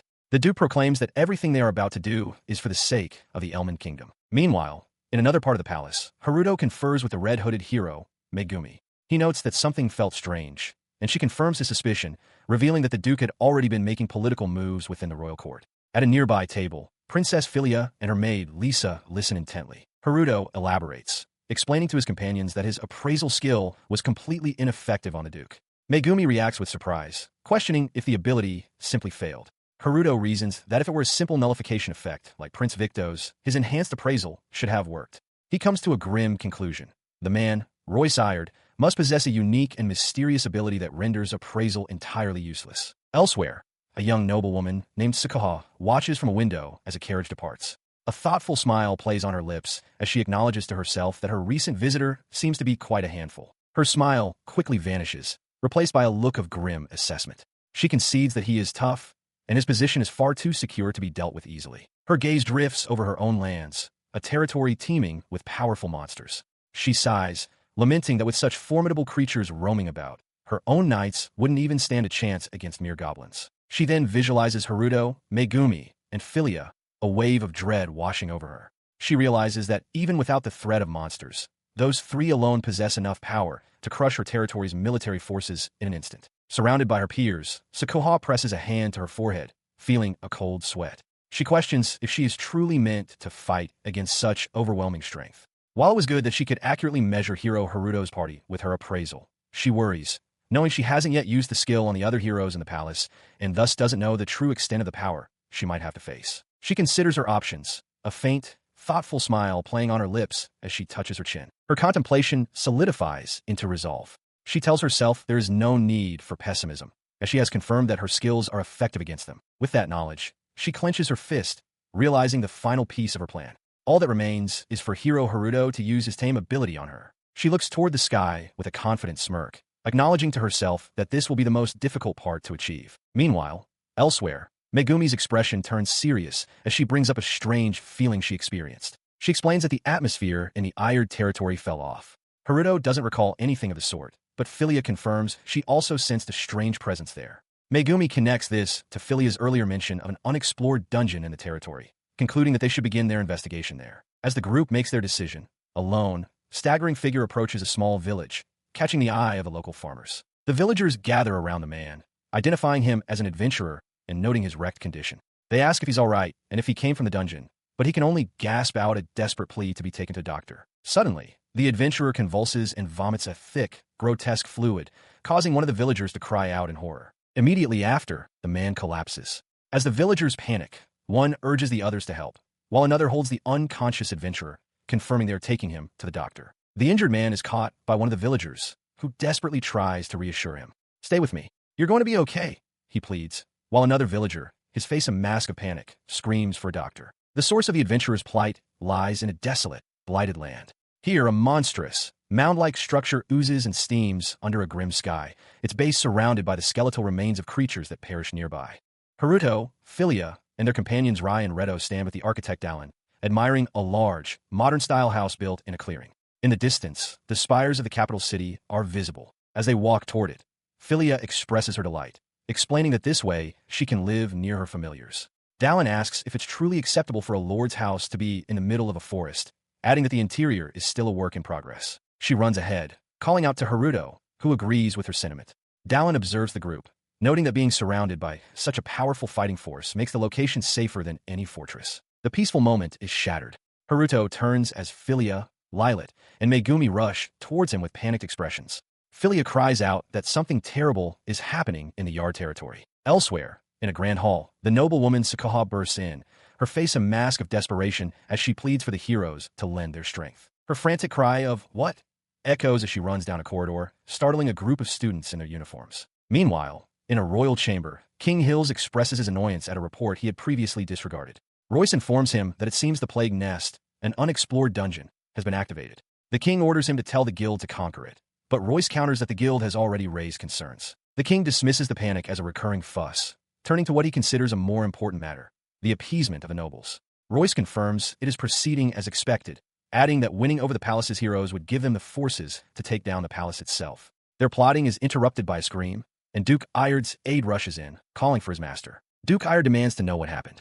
The aide frantically reports that the scout sent to the Plague Nest has returned, but is gravely injured. The scout gasps that massive amounts of miasma are overflowing from the nest, devastating the surrounding villages. Looking at an image of the foul, mushroom-like source of the corruption, Duke Ayard gravely concludes that his territory faces annihilation. He declares that they must immediately enter the Plague Nest and eliminate the source of the miasma to stop the outflow. The Duke bows deeply before the assembled students, once again pleading for them to lend their strength and save his territory. Nearby, Princess Philia watches with closed eyes, feeling confident that the relationships she has spent the last month building with the heroes will now pay off, making even an unexplored dungeon conquerable. His plea is met with hesitation. The students murmur amongst themselves about the dangers of the Plague Nest. One recalls reading in a book that it is a difficulty level 7 threat, and that entering would likely mean a direct confrontation with its boss. Philia's hopeful expression begins to falter as she observes their reluctance. Sensing the princess's growing concern, Tsukaima leans in to explain. She tells Philia that the heroes are far more reluctant to fight than she realizes. Their country has not known war for decades, giving them an abnormally strong aversion to combat and injury. Tsukaima notes that while Hero Yohei might have previously led the charge, things are different now. This revelation spurs Philia into action. With a desperate cry, she lunges forward and grabs the hands of Hero Riko, startling the student. She holds on tightly, her voice trembling as she pleads directly with Riko, who she identifies as the current leader of the heroes. Philia begs her to lend their strength, believing that if Riko agrees, the others will surely follow. From the sidelines, Royce watches the desperate appeal. Riko's response is quiet but decisive. With a gentle expression, she closes her eyes and apologizes, stating plainly that she cannot help. The refusal strikes Philia with the force of a physical blow. Her eyes widen in disbelief, her face a mask of pure shock and crumbling hope. Riko then elaborates, explaining that she is kind and not suited for fighting, though she offers to heal those who do go into battle. She leans closer, a sly smile on her face, and whispers that she only does that kind of thing with Royce. Utterly bewildered by the refusal and the bizarre, intimate comment, Philia can only stammer, "Wait."